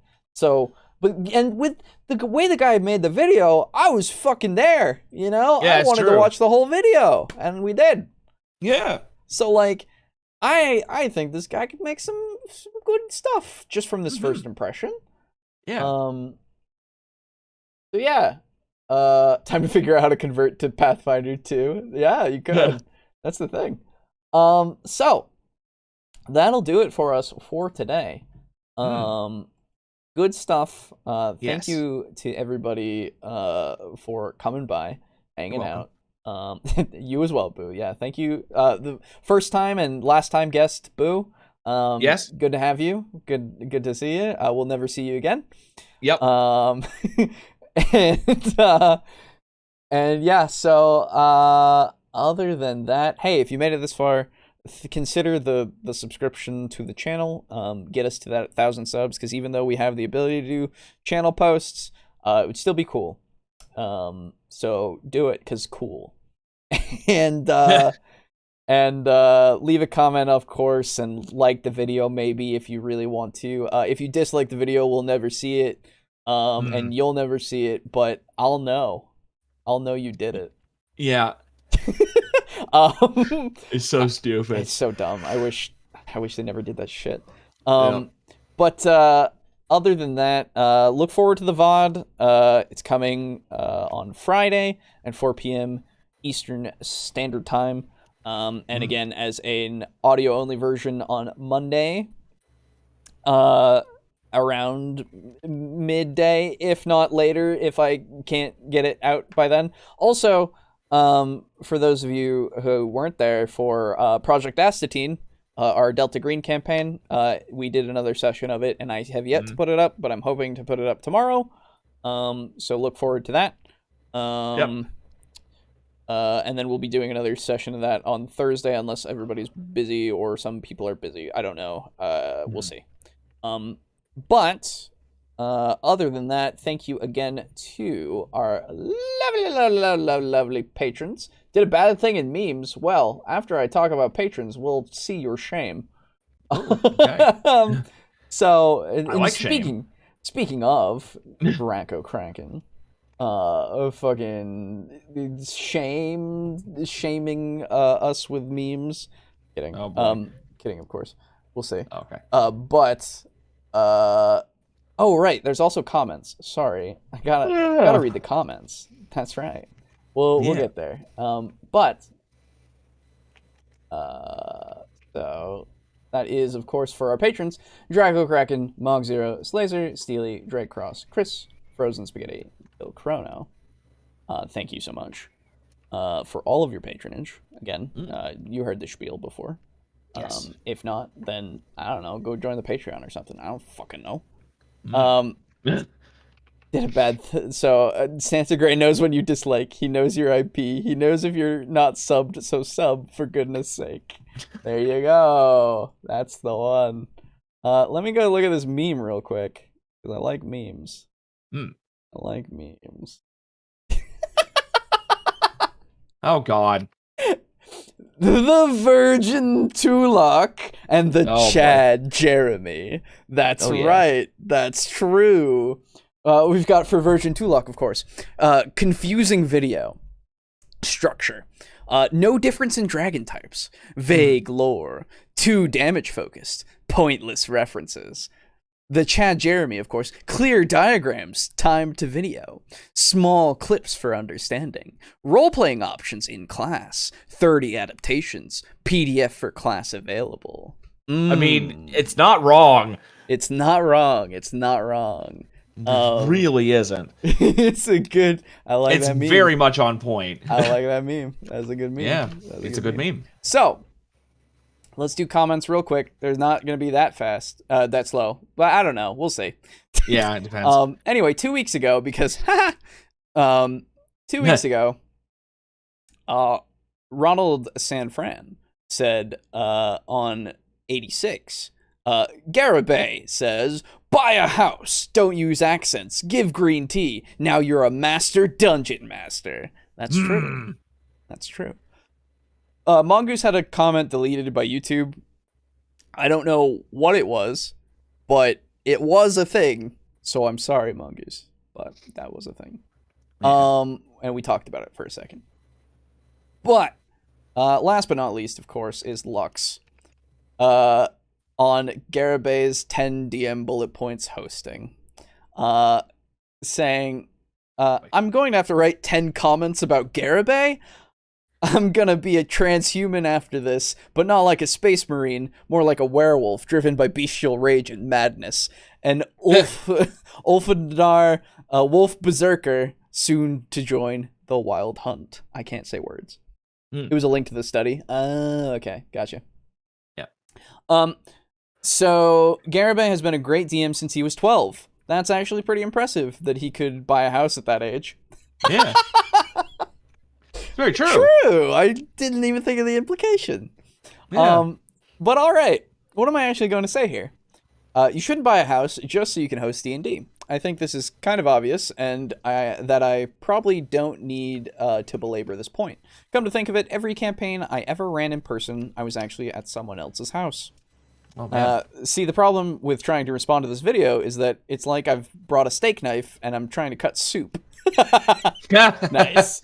Yeah. There's nothing here to challenge except stuff that's obviously wrong, and that I don't need to explain why it's wrong. You don't need a house to host D&D.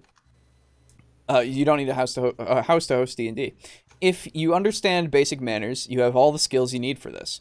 People are here to play D&D, not to count how many rooms you own. And yes, D&D is a game, not the light of salvation for the world. I agree. Yeah, right. And I agree with not pre-ordering games. I need to be as sure as I can of whether I'm actually going to like a game or not before I will buy it. That means letting it get released and letting some other people play it first so they can post their reviews without corporate interference. If game companies didn't try so hard to squash all negative criticism before release, I would actually be more inclined to take the risk. That's true. I don't expect any game to be perfect. There's no such thing as a perfect game.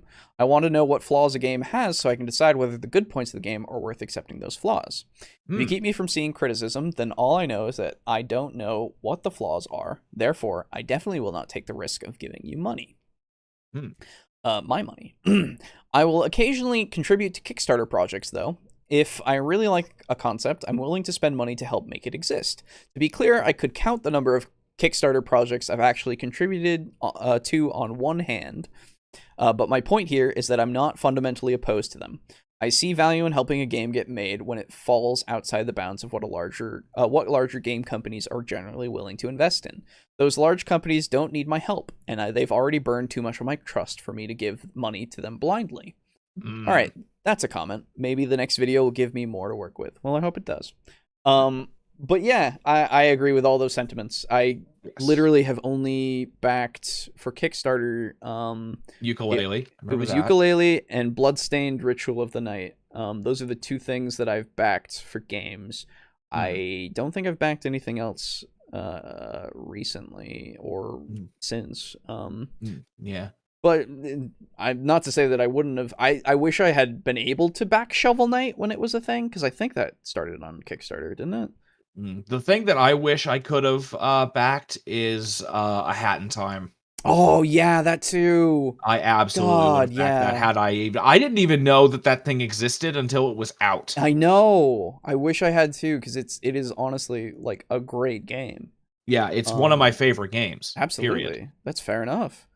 Apparently the newest DLC for it has some mixed reviews, which is interesting to see.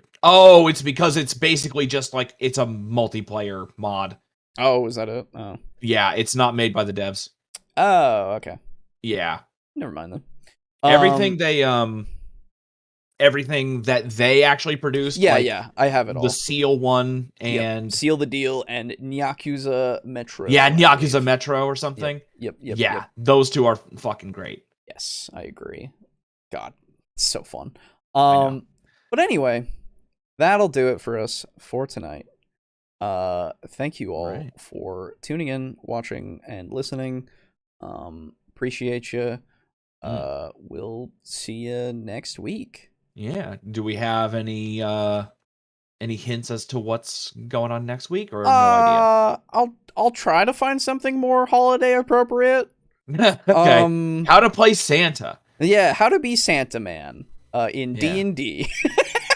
God damn it. But yeah, so, you know what it should be? Since Christmas and snow are basically synonymous, with white Christmases and shit. Yes. Let's do something about like Arctic or snowy biomes and how to run them well. Okay.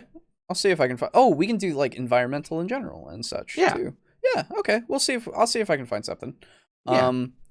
But yeah, we'll see you. We'll see you all next time. Bye-bye. Bye. Get out of here. Go on.